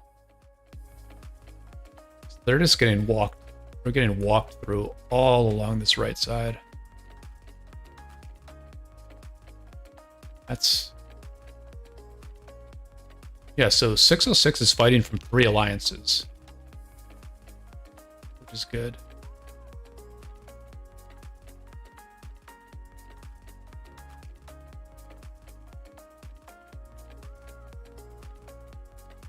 What's up, Japarl? What's up, man? How's that memory? I'm impressed that I still remember your YouTube name. But what's up, man? Thanks for tuning in.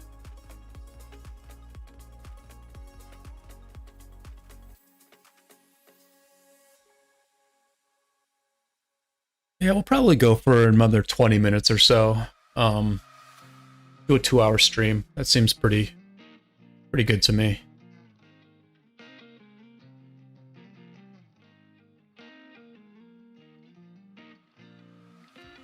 Chain some barbs. Watched some KVK. Are there any new events? Nothing exciting.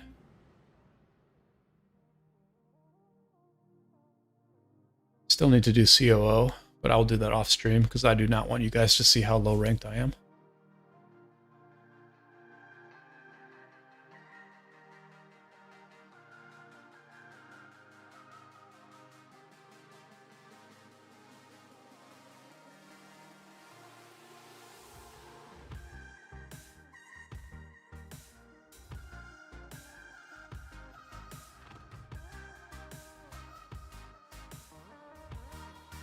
Let's see. What else is going on? Did I remember to do this yesterday? Did I remember to do my canyon?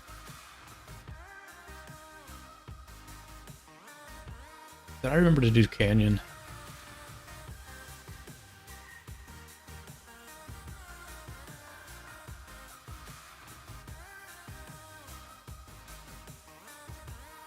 I forgot to do canyon again yesterday. I was talking about how I forget to do stuff, and then I got distracted by the stream and forgot to do canyon again.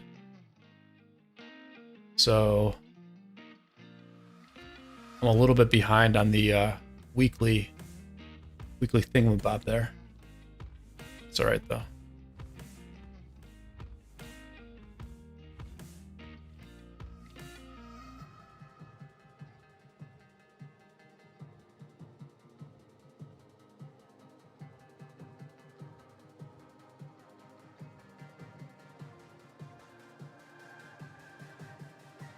Yeah, 2000 is still mad focused on this flag here. I don't hate what they're doing, honestly. Big Daddy Jace, I've seen that name before. I don't remember where they're from, but I've definitely seen that name in a different kingdom, like back in the day.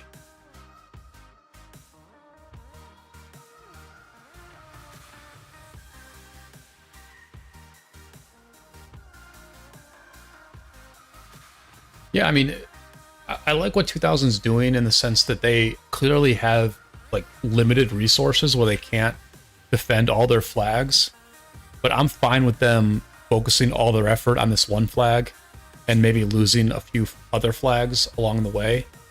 Because the thing is, they're getting good trades, right? They're getting good open field trades. They're depleting their enemy more than the enemy's depleting them. And they're probably getting pretty good trades on these rallies as well. So, yeah, they're giving up ground, but I don't know that it's a huge deal that they're giving up ground because it's a huge zone. It's not like teleport space is what the, what the key is here. It's not like this is King's Land. And they're just focusing here and like making sure that this flag burns down. I think that's fine. And potentially they could rally... They can't rally this anymore. Okay. That's the only issue. The only issue is they can't rally this flag anymore because they must have lost the flag they had here.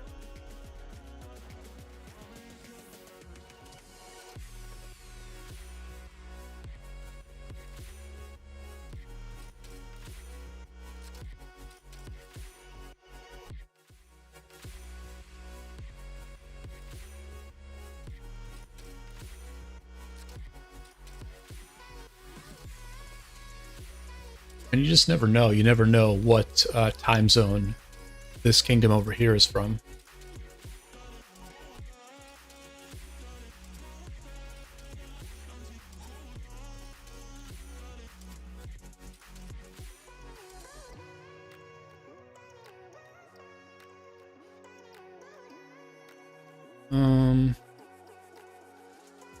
Let's see.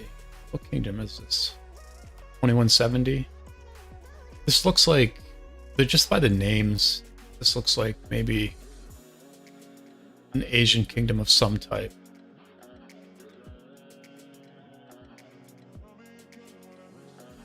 You know what I mean? Just based on the names, this looks like it's,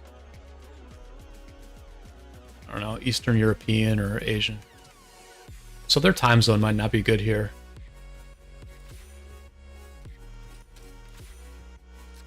A different KVK?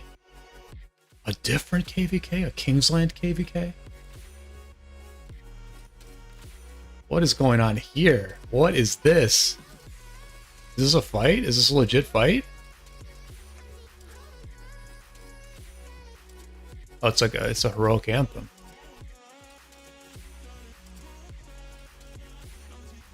Interesting. Interesting.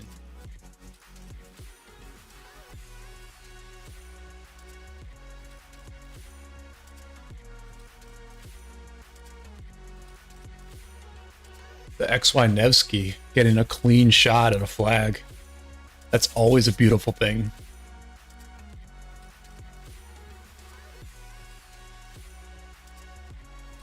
It's always nice when the XY Nevsky can get a clear shot at something.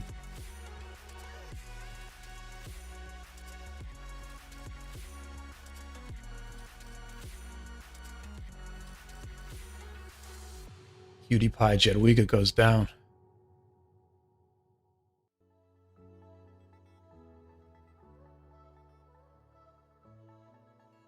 How big are these coalitions? Oh, these are like, this is some huge KVK.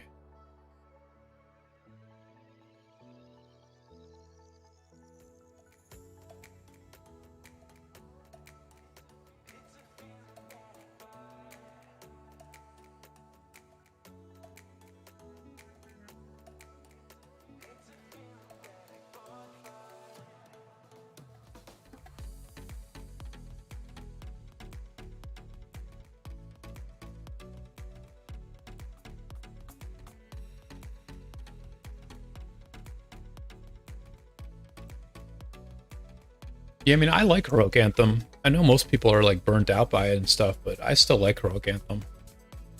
You get that really good, you know, fight in the opening zone. Then you get a 3-day pass battle in the next zone, which is whatever. It's whatever. And then you can get a really good Kingsland fight, you know? So I'd be fine with doing Heroic Anthem in the future. I'm fully supportive of that.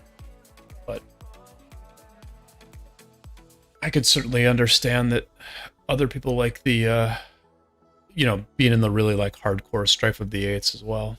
So I think a mix of both and throw a little Warriors Unbound Rest KVK in there as well is pretty good.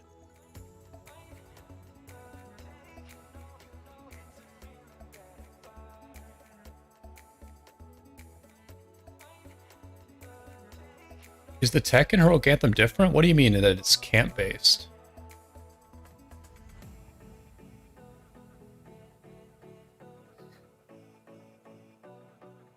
What's the new KVK that has, like, you, like, pick these, like, separate tech trees? Is that Nile? What's weird is that Nile has this whole other tech tree. It's, like, super casual. Nile's, like, super, super casual, but it has, like, a additional tech tree that you can, like, pick different, different like playing styles from. One's like more of a rally one and one's like a swarm one or something. Another one's like open field. It's weird. You donated coins? No, that's light versus darkness. That's light versus darkness. I like certain things about LVD too. I mean, what was cool about LVD was one, the art for what was really cool. The whole like light versus darkness type art was cool. The sun versus moon stuff. And then I like the events, you know? I like all those events where you sort of your camp, your side, like the light side competes against the dark side in these like, you know, who does more like barb killing, who does more barb forts, who does more gathering, who does more training. Like, I like those events because you can kind of like see like which side is more active and stuff like that. I guess they're doing some of that in I guess they're doing some of that in RKVK now. We had the thing with bastions where it ranked each camp by the number of bastions that got done over like a 3-day period. And we had something else. I forget what the other one was. Maybe it was like barb killing or something. But I like those events. I like the events that are like camp wide or side wide, where you can like kind of see which side is more active. What is going on here? What is this rally?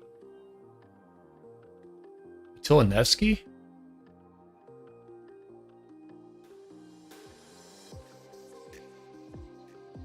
This is popping off right here.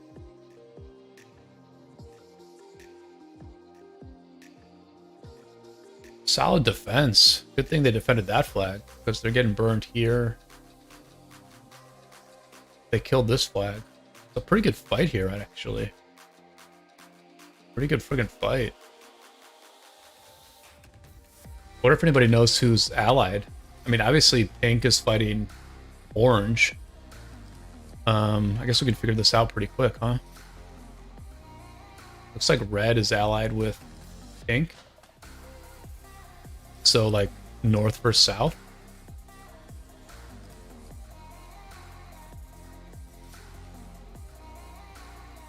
Yeah, it looks like north versus south. Looks like quite fair. Like, quite even at this point. Looks quite even at this point. Super interesting. And then it was just a absolute total draw at the level 7 passes. And they're just going at it in Kingsland. Wow. Very interesting. Let's see how big these kingdoms are. 22.99. Let's take a look at how big these kingdoms are. With the trusty old 1093 rankings.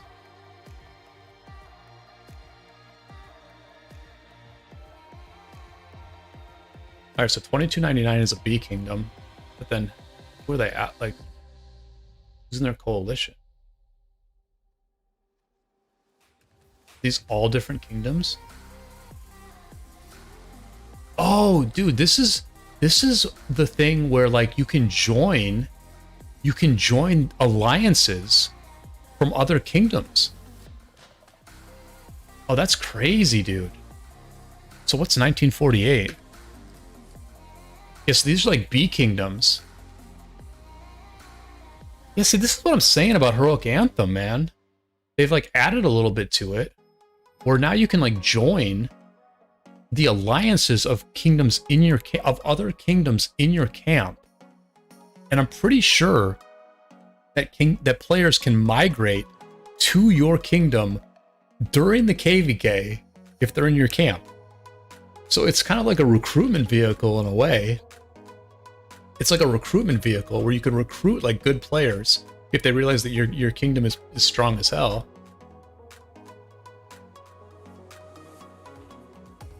And so they're just like going at it here. They're like joining each other's they're joining each other's alliances and having a really good Kingsland fight.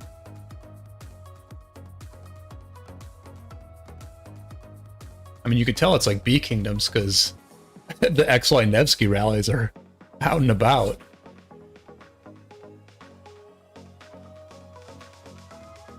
Zhang, what's up, man? Welcome to the stream.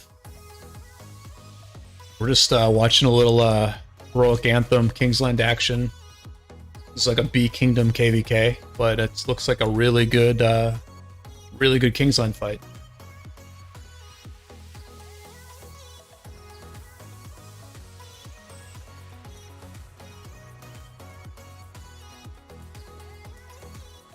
It does look like North has a bit of a momentum advantage at this point, right? They're burning them on this side. See, this is what's weird, right? Is like how do you not open a front here? Oh, they are opening a front. Okay.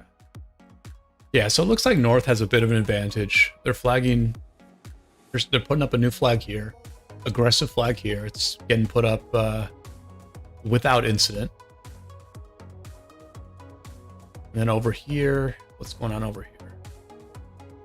Okay, so yeah, over here, North is also has the advantage. But you know, this is what's good about Rise of Kingdoms, is that it is a slow grind, right? It is a slow grind. You really do have to take out all the flags, and the slow grind means that kingdoms can make comebacks, right? Like, one side might have the advantage right now, they might have the activity advantage at the moment, but things can change. As time goes on, things can change. Players log in, players log off. You know, trades occur that can either demoralize a side or pump them up. And so it's not just the one thing. It is not just the one thing in war. It is many, many things. And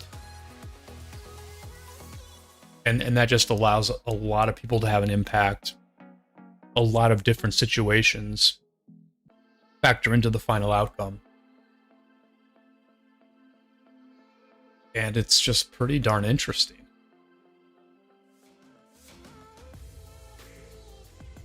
And it is definitely interesting to have one of those. And, you know, because it is a gradual process, right? Because it is gradual, if you're one of those strong armies, you can build up confidence in a long-term way. You know, it's like you've been there before.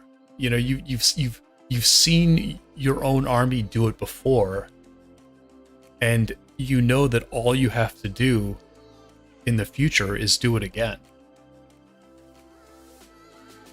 And that's really the, I mean, the long-term nature of like one particular war is cool, but the long-term nature of an alliance or a kingdom, or let's just say an army, the long-term nature of the army that gets built, you know, that's the real beauty of it.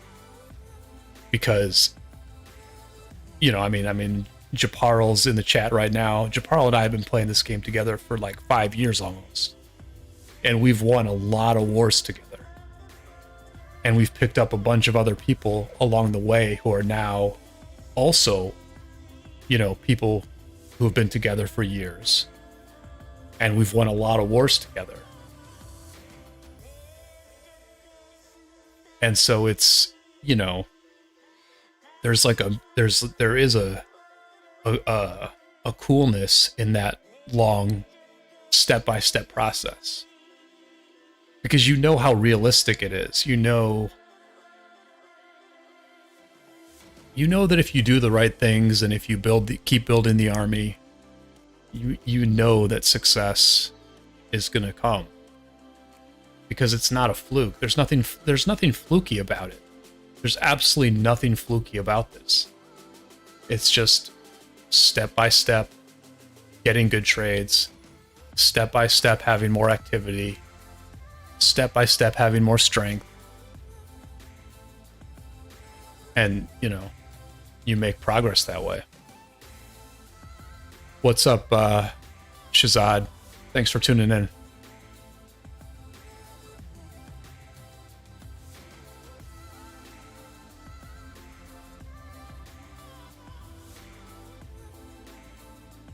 Yeah, it's kind of interesting. I was ranting about that, about strength and stuff like that. But actually, I was looking at an army that's a little bit on the back foot right now. I mean, it's well, actually, I don't know. Is this side winning? Is the South winning on this side? That's healing. They're both healing over here.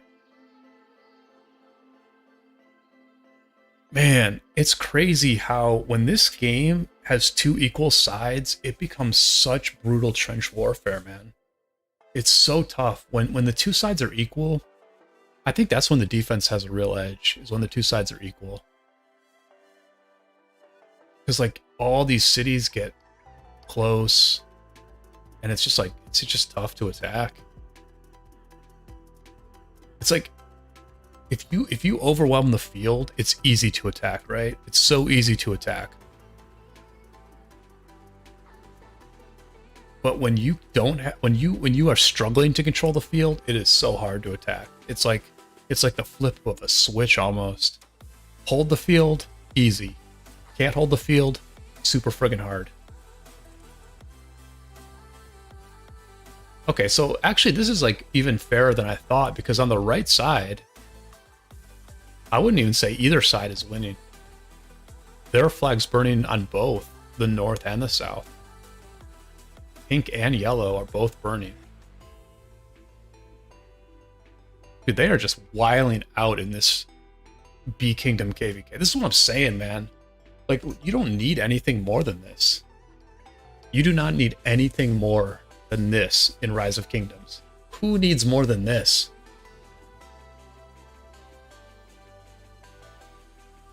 Just a fair-ass B Kingdom fight in Kingsland.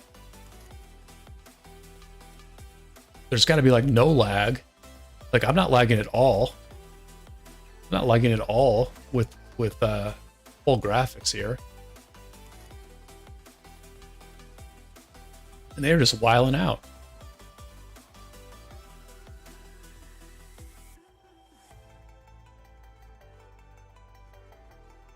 These are bad flags to lose. They actually lose both these flags. That's a big deal. Because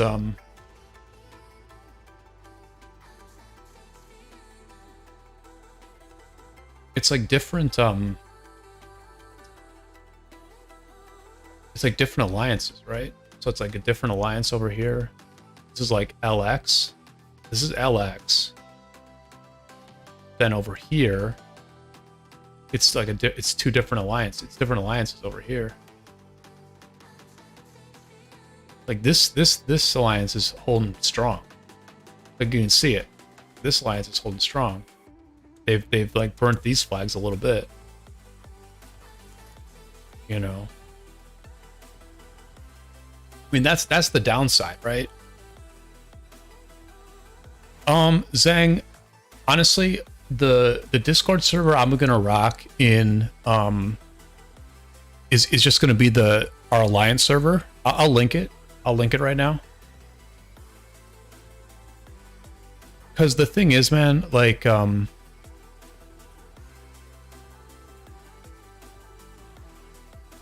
me see if this works here. I will throw a disc. I'll throw a link in the chat to what the Discord server I'm using is, but it's just our Alliance Discord. Because we have like a really active Alliance Discord. Our like public chats are quite active. We have a lot of like non-members who still participate in our Discord. So I just think it's better to route people to our Alliance Discord, because if you join there, you can certainly interact with me at any time. Like, feel free to reach out to me. You can, I always share my videos in the social media channel. So if you ever want to reach out to me directly, you can either message me or just chat in the social media channel. But also, like, we have a very active general chat, and so you can just like hang out in there and vibe with a very cool group in there. Hey, Khalid, thank you. So yeah, I just think I think I would rather just do the Discord with our alliance, rather than like start up my own Discord where like it'll be really hard to like build up a lot of activity. I just think it would be more fun to just have, you know, fans of the channel join our alliance Discord. I'm gonna zoom off this for a second and make sure I don't miss this runes, since I've like missed so many other things, right? Let me just send a march here real quick. No big deal. All right, and now I gotta figure out. Yo, Clown, thank you for like linking these KVKs, bro. This was a good one, man. I'm into this one. Definitely into this one.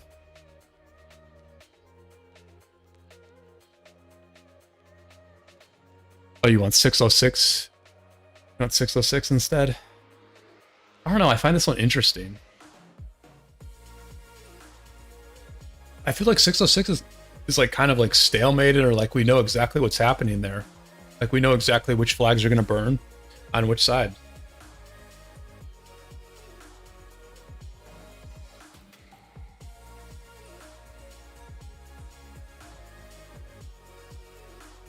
But like I will say the one thing, you know, I was saying how B Kingdom KVKs are like pretty damn good. Like we're watching it right now, right? These are like pretty good fights.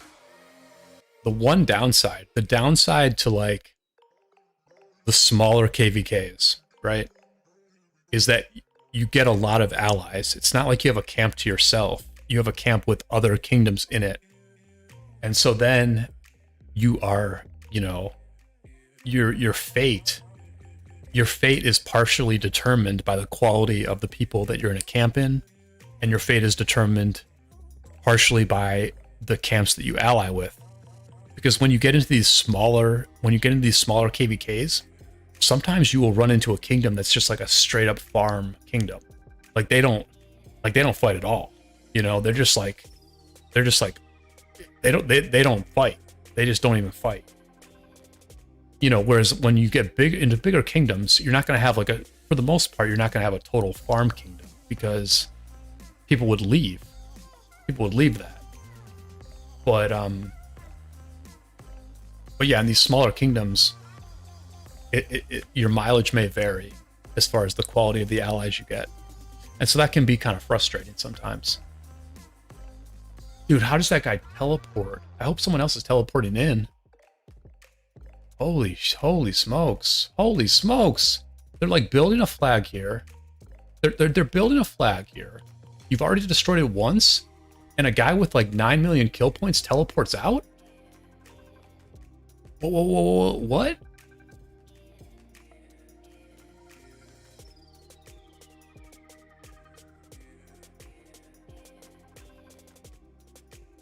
Thanks everybody for tuning in.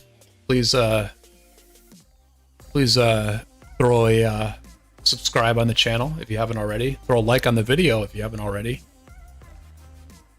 Actually, we're doing pretty good on likes. We have a beautiful ratio of 8 viewers and 16 likes. That's pretty damn good. I think Damon quit, actually. I'm pretty sure Damon quit the game.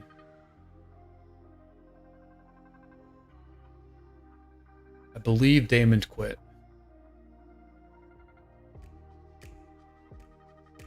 Rest in peace, Damon.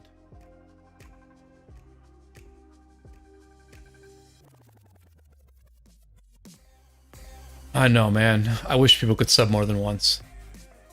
You gotta get a burner account. Like me, man. I subscribe on my burner, and I just liked the video on my burner, and I'm reading the chat on my burner.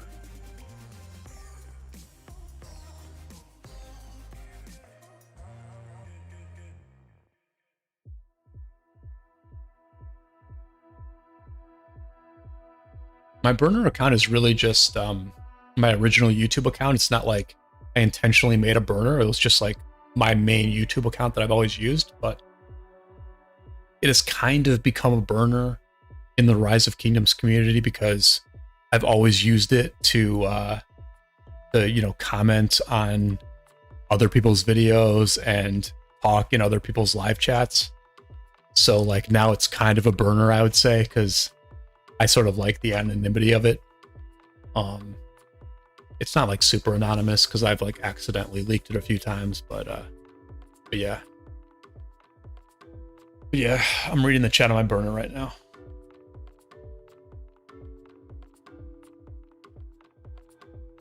Yeah, you can like, yeah, Cherry, you can join, like, you know, like how like in Heroic Anthem we've had other kingdoms in our camps. You can join the alliance of one of those other, you know, of one of those other kingdoms. So then you can like see their chat. You can be an R4 in their alliance. And yeah, so like we could literally like lead another alliance, right? Like if me and Addie were playing at the same time, and you know, one of our campmates were like not that coordinated or whatever, one of us could go over there and like, you know, put up markers and stuff like that. Or like if we were with a Korean alliance, you know, like you know, Benny or Pink or something could go over and help their Korean alliance out.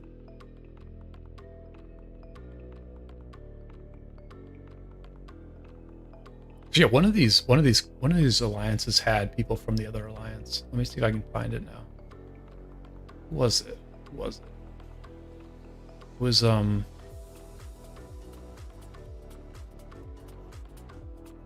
was this R99, right? Yeah, these guys were in like a different alliance. Like some of these guys from 2299 were in like a different alliance. Like I think they were in this group. Yeah, see, like all these, like look at this, look at this. Half of the officers in this alliance are from a different kingdom. Like all four of their title officers are from a different kingdom. Literally from a different kingdom. You know, which is good, man, for like a B kingdom KVK.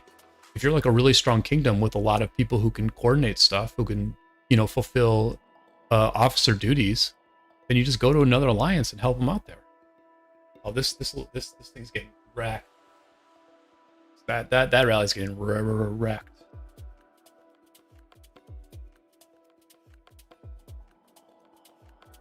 Yo, they are going nuts here. They are going frigging nuts.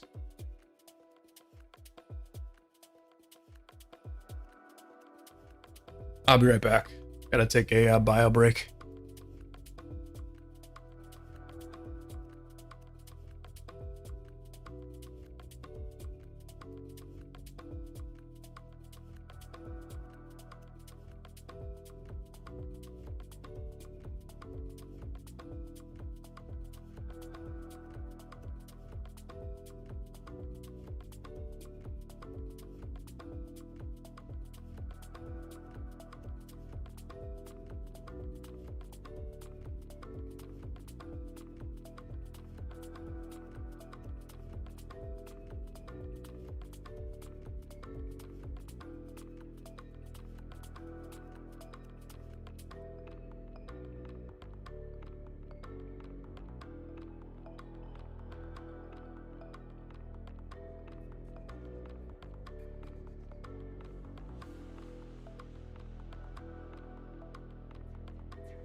All right.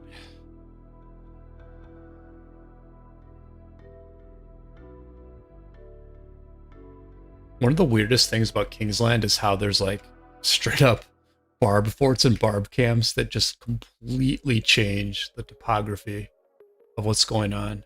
Like you look at this like big open space here. I bet you there's a barb camp right here. Oh no, there's a fucking rock. Okay, but there's one here, you know? Like these two kingdoms are not even, oh no, they're allied. Okay, they're allied. Never mind. Oh man. How nice is Kingsland?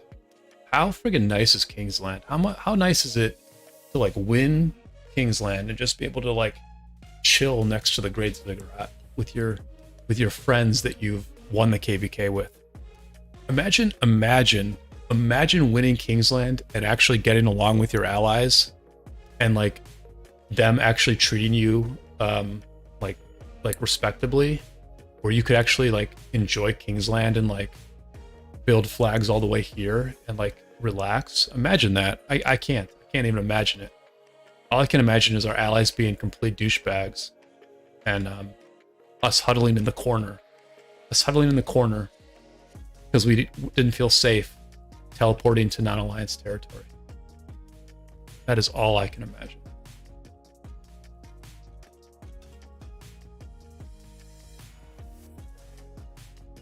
those who don't understand those references I just made, please subscribe to the channel so you can watch future videos where I describe the drama of our last KVK, where we did about, I don't know, 30 to 50% more kills and deaths than our allies. But then our allies refused to let us have the ziggurat because they thought that they were like more, they played the KVK more quote unquote strategically smart than we did. Subscribe to the channel if you want to see that whole story, because I haven't told it yet. I've told the beginnings of it, but I have not told the end.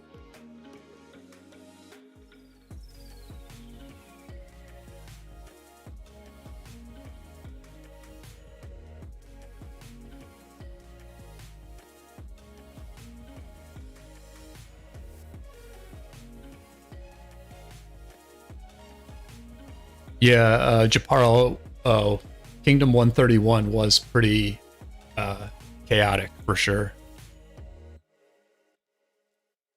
The kids today don't know what it's like to play in a starting kingdom before KVK existed, before anyone knew how to play the game, when the only thing you could do in the game was fight other people in your kingdom. Honestly, very, very, very quality stuff there. Very fun stuff there. But the game is a lot different nowadays. Yeah, I mean, there's like some crazy fighting here, but it's all the thing that's crazy is that a lot of times what happens is it's your weakest link, you know? The winner is determined by which side has the weakest link. Because when the weakest link breaks down, it really makes things tough for everybody else.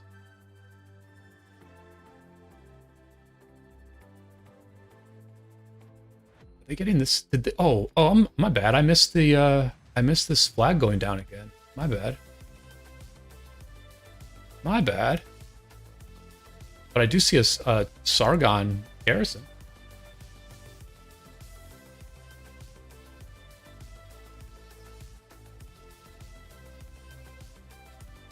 Oh, dude, wait.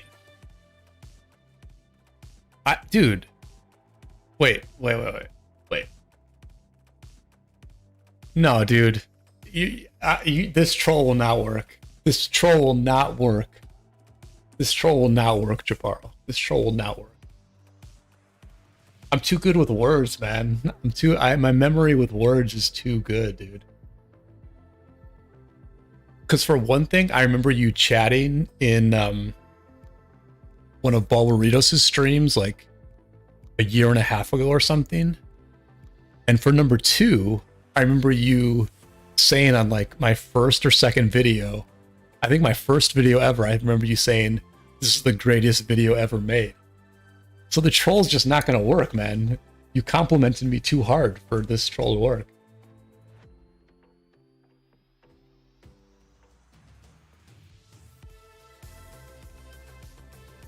So this flag's going down for sure. This flag is going down. And yet they've managed to destroy this flag that Pink tries to build multiple times.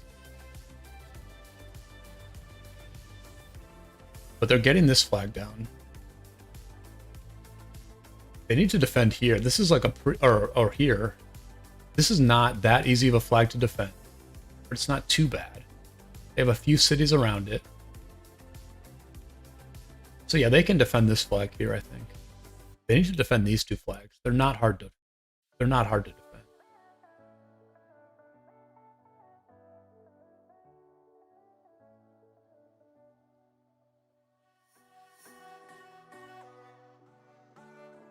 I'll be honest, Banks is really a big factor in why I started making YouTube videos.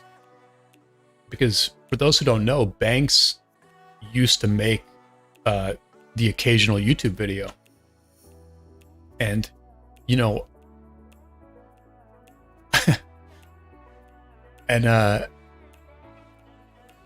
you know, he made videos of us fighting, and I just enjoyed it so much watching like my own city and my own marches fighting on Banks's YouTube videos that I was like, even if like I get even if like I get almost no viewers, even if like almost no one watches my content, it'll be so enjoyable for the people in my alliance to be able to watch themselves on YouTube.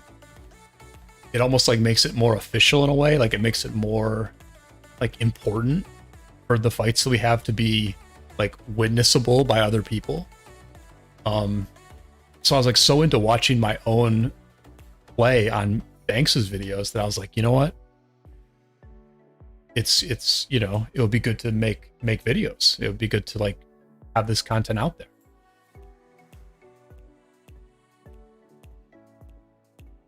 And I mean, really, like when I started, it was very, very low expectations. I really just wanted to get, you know, 300-400 views per video. I was like, that would be very respectable. 300 or 400 views. If, you know, 300 or 400 people watched our little alliance playing this game, that would be pretty cool. But, you know, I didn't realize that the YouTube algorithm is like pretty powerful. And so like if you make a good video, then YouTube ends up recommending it to a lot of people.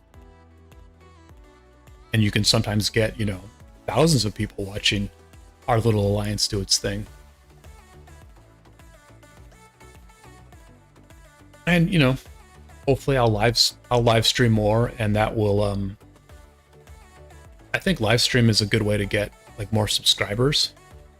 Although to be totally fair, I haven't gotten a single new subscriber on this live stream today, but I think doing live streams is going to be a very good way to get more subscribers.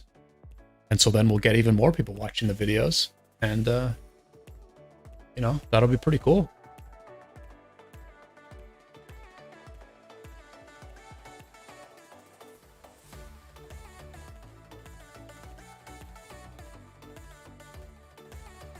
Yeah, Clown, the only thing that's a little unfortunate is that with the way this game plays now and the graphics and how far down I have my graphics turned, you don't see people's names nearly as much. Oh, refresh, I got subs. Let me refresh. Oh, you're right, dude. You're right. I got 6 subs. Hell yeah. I guess the notifications didn't work. I'm sorry that the notifications for subs didn't work. There was supposed to be a notification when people subscribed, but I guess that alert didn't work. But thank you everyone for subscribing. Really appreciate it. I don't know why I'm so stupid that I thought it would like update automatically without refreshing. Well,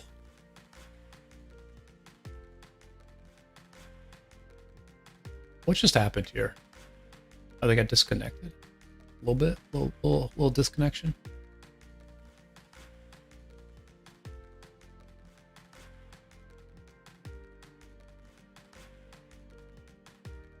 So what's going to happen here? Well, disconnection. In prison.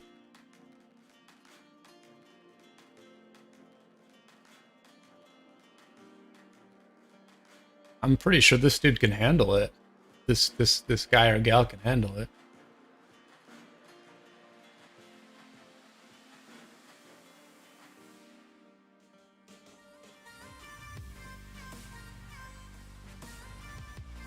Glad I got the playlist working for the stream. Definitely pleased with the music I'm able to play on this stream. Shout out to Epidemic Sound.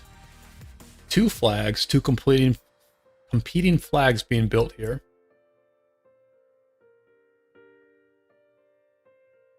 They will finish, both finish in time. This flag can be rallied. This flag cannot. So we know a rally is coming to this one. That is a friggin' guarantee. Armies are forming on both sides. Great action here between QZ48 who are being assisted by Kingdom 2299. And on the flip side, or the opposing side, we have LX17 from 2217 being assisted by no one. They're doing it themselves. But I don't think they're going to get this flag down. I do not think they're going to get this flag down. Look at this. You got to love this, though. The king of R99 right here. And the king of LX17 right here. You got to love that. You know you're watching the correct portion of this KVK. And you got the two kings right next to each other. And king skills being popped.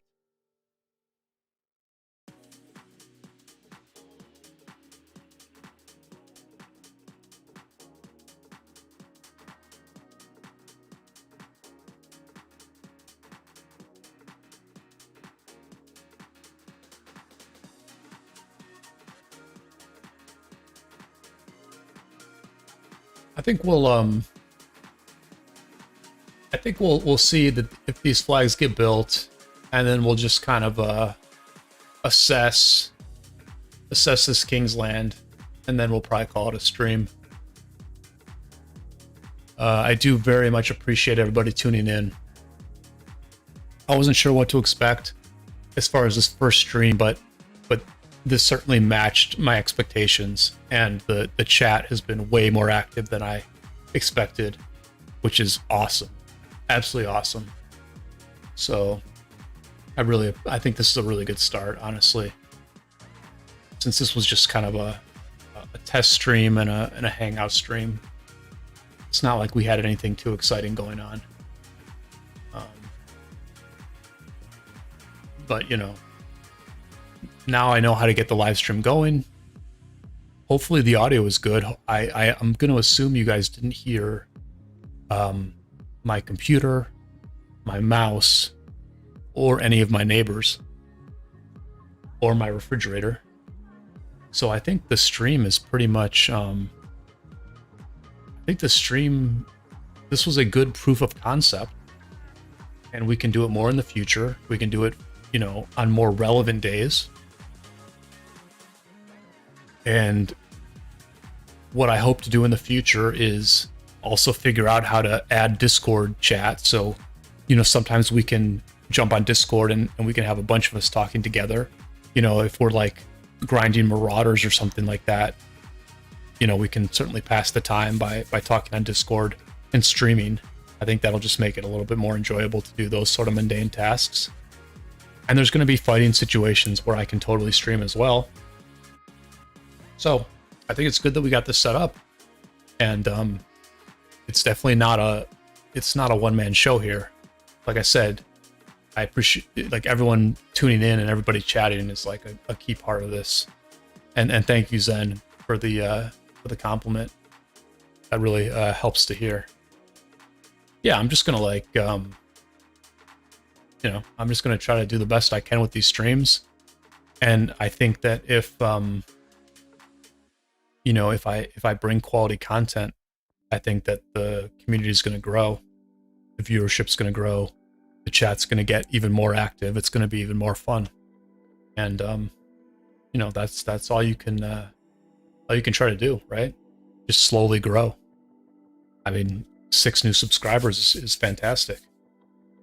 That's what I get on a solid video. So. Yeah, so that rally missed here. These flags are definitely going up. No question about that. Tariq rally over here. It's just very hard. It's very, very hard to successfully rally a flag if you don't have field control. It can be done if you're rallying, if the rally lead is from a different alliance, because then you can fight underneath the flag. You can gradually clear out the enemy as the rally is happening. But when the rally lead is from your own alliance and you're just getting hit with hella AoE while you're trying to clear that area, then it's just brutal. Then it's just brutal.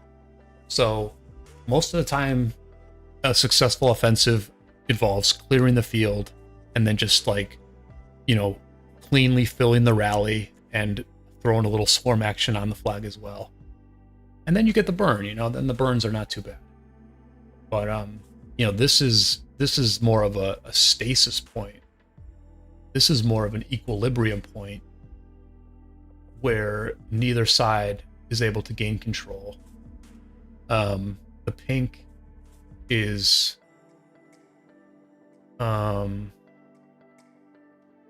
looks like they're getting a bit of control here, actually. Up here on top. I feel like the Orange Kingdom here is like not balancing enough. They're like really focused on this flag. Like, what about these flags? What about all of this friggin' teleport space that like no cities are porting into? Oh well, this is disconnected. Okay, never mind. Sorry, that's because this is disconnected. Yes, this is like very equilibrium-ish because literally Orange had moved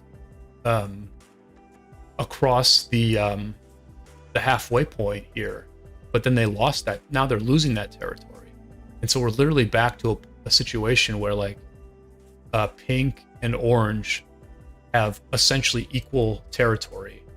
They have a almost straight line across Kingsland to where their territories meet. This flag's going down though. Again, as I was mentioning earlier, it's almost oftentimes the weakest link that determines this.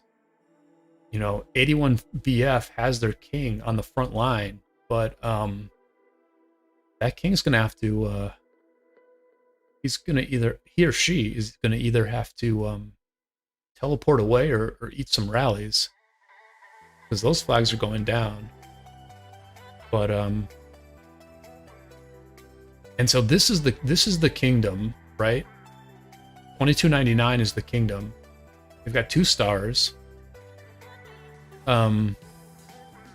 Yeah. So like this kingdom, even though they're pretty new to Season of Conquest, they've got 2 stars. And they're not only helping out over here on the right, but they're just straight up burning from their own alliance here on the left. And a lot of times when you're trying to assess how a KVK is going, you really need to factor in the strongest army. And what is the strongest army doing? Because not only does the strongest army, not only do they do the most work, but they're also the toughest to defeat. So it's sort of like 2 points. They're making 2 points at once. They're making the point that, yeah, we're gonna be able to deal with your weak points and we're gonna be able to make progress. But even if you make progress elsewhere, you're eventually gonna have to deal with us. And so that's what 2299 is doing right now. Zeng, I think it's north versus south. It's north versus south. It's red and pink against blue and orange, and like absolutely nothing happened in the zone. The level 7 passes. What happened in? Okay, so pink lost.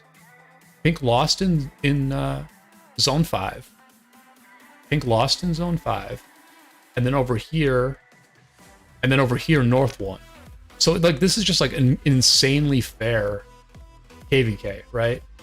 Like literally both sides won one zone 5, and then both sides are like equal in Kingsland.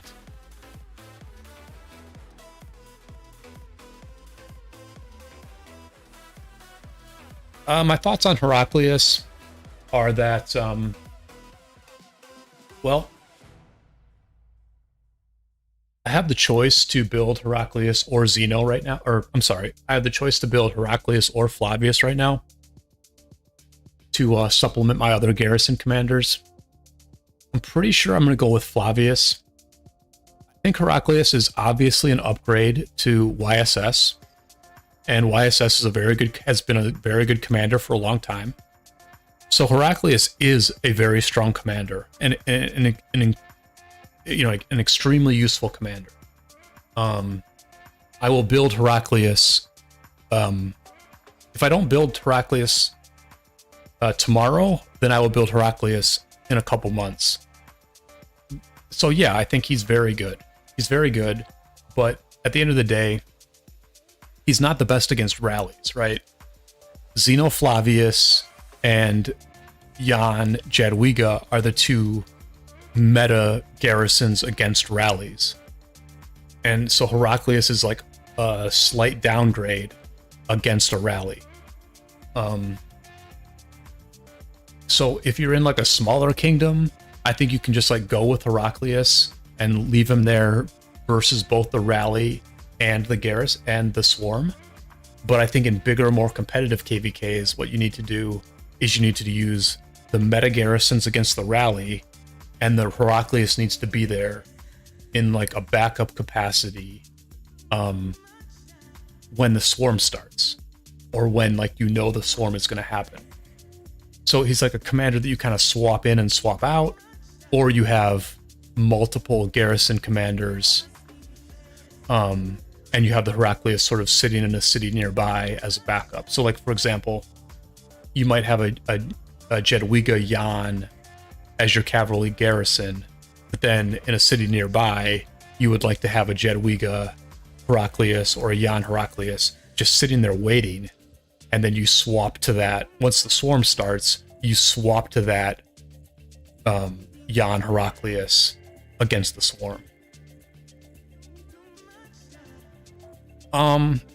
Shazad, I don't think I'll post clips from this as a video, although I mean, you make an interesting point. I mean, maybe if there was a good segment, I could post it as a video. I don't know, maybe, but probably not. I would kind of rather keep them separate.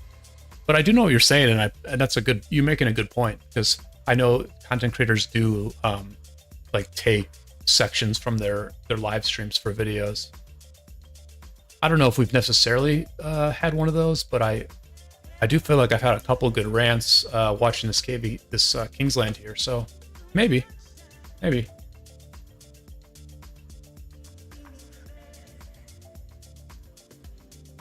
I do love a good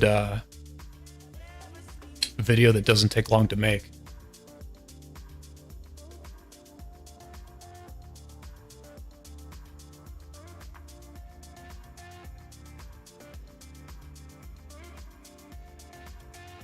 Okay, so they reconnected here. Yeah, I mean, this fight is going to go on for a long time.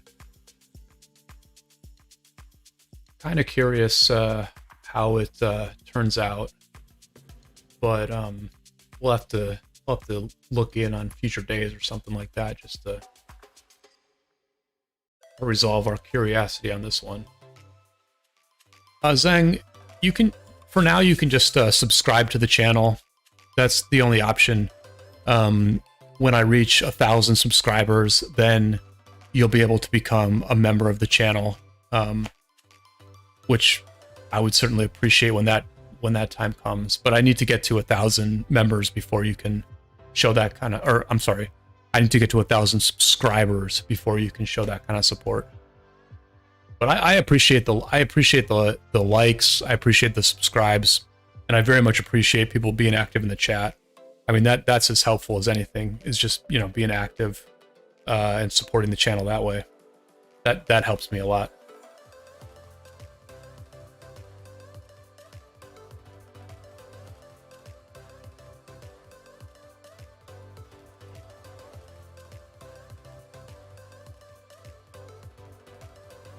But yeah, I think I'm gonna head back to the home kingdom here. We do have some armaments to open up, so let's open those up.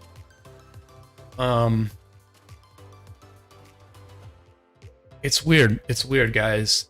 I want to show you my armaments, like my current armaments, but I But because we're in a war, I don't want to like give that info away to the enemy.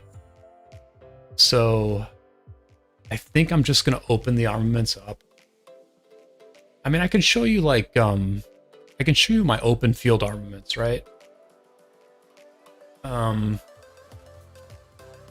The really cool thing I have in the open field is on 2 of my marches, I have this cohesive inscription. My feeling is that the cohesive inscription has got to be one of the absolute best open field inscriptions in the game. So 2% more all damage whenever you have over 50% of units remaining, which is like almost always in the open field. That's like 6% all damage. 6% all damage on this inscription. Wait, I'm sorry. It's 2% all damage, which is the equivalent of 6% of stats on this one inscription.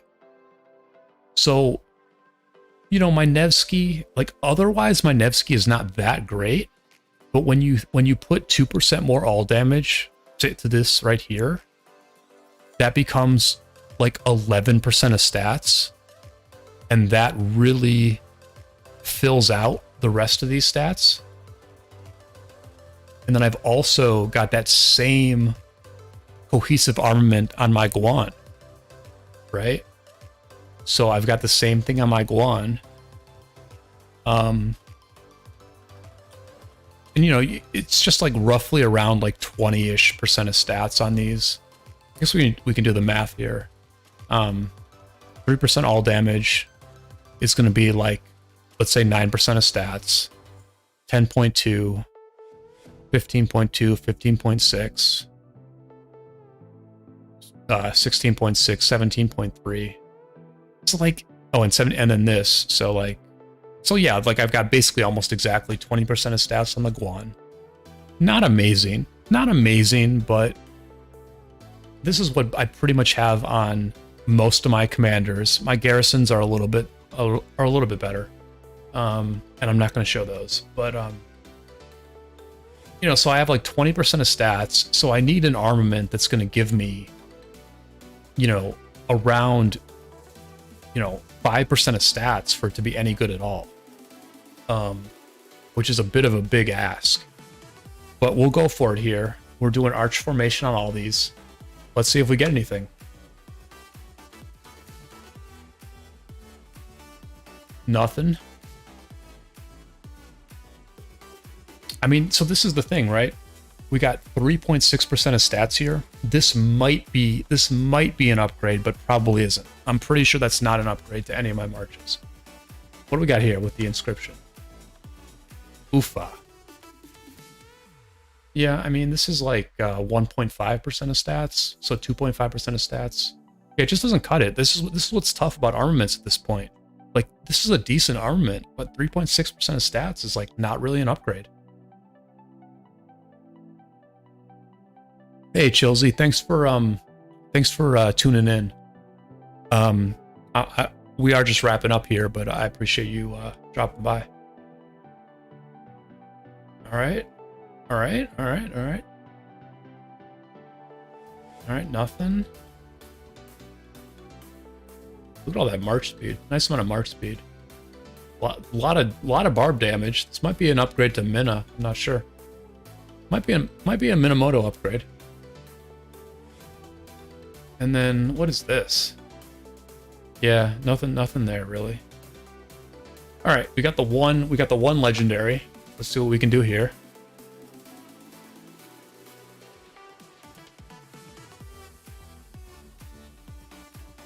All right.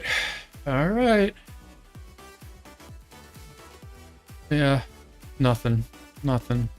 Could be a Mina upgrade actually. This almost looks more promising as a Mina upgrade. We can check that out. We can see if it is. We'll take a look.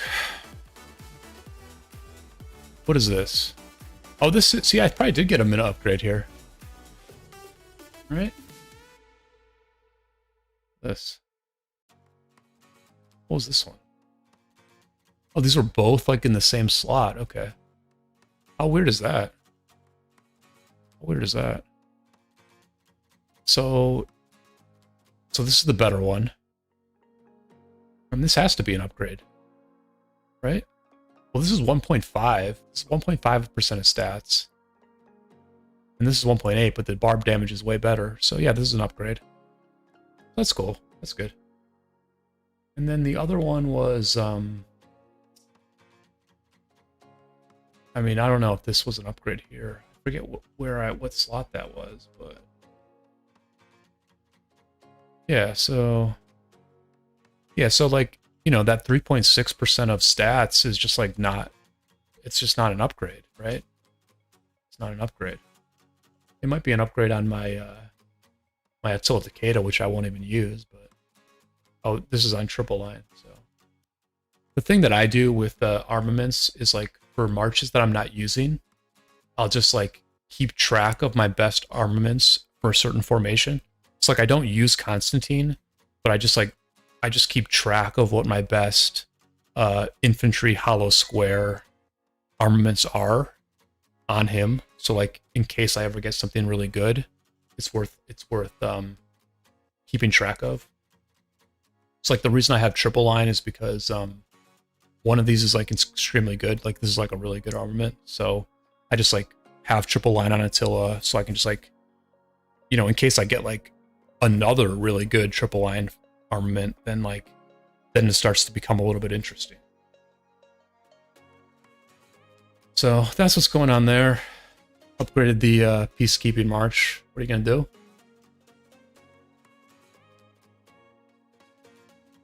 And yeah, thank you everyone for tuning in. I think I'm gonna call it a stream here. I still need to heal a bunch of troops before the ARC match tomorrow. Still need to sketch out a plan for the ARC match tomorrow. But yeah, that's just the regular daily stuff. Stream was the more of the special event in this day in my life. So really appreciate everybody tuning in. Let me know in the comments if you notice any improvements I can make. And yeah, until next time, I will see you all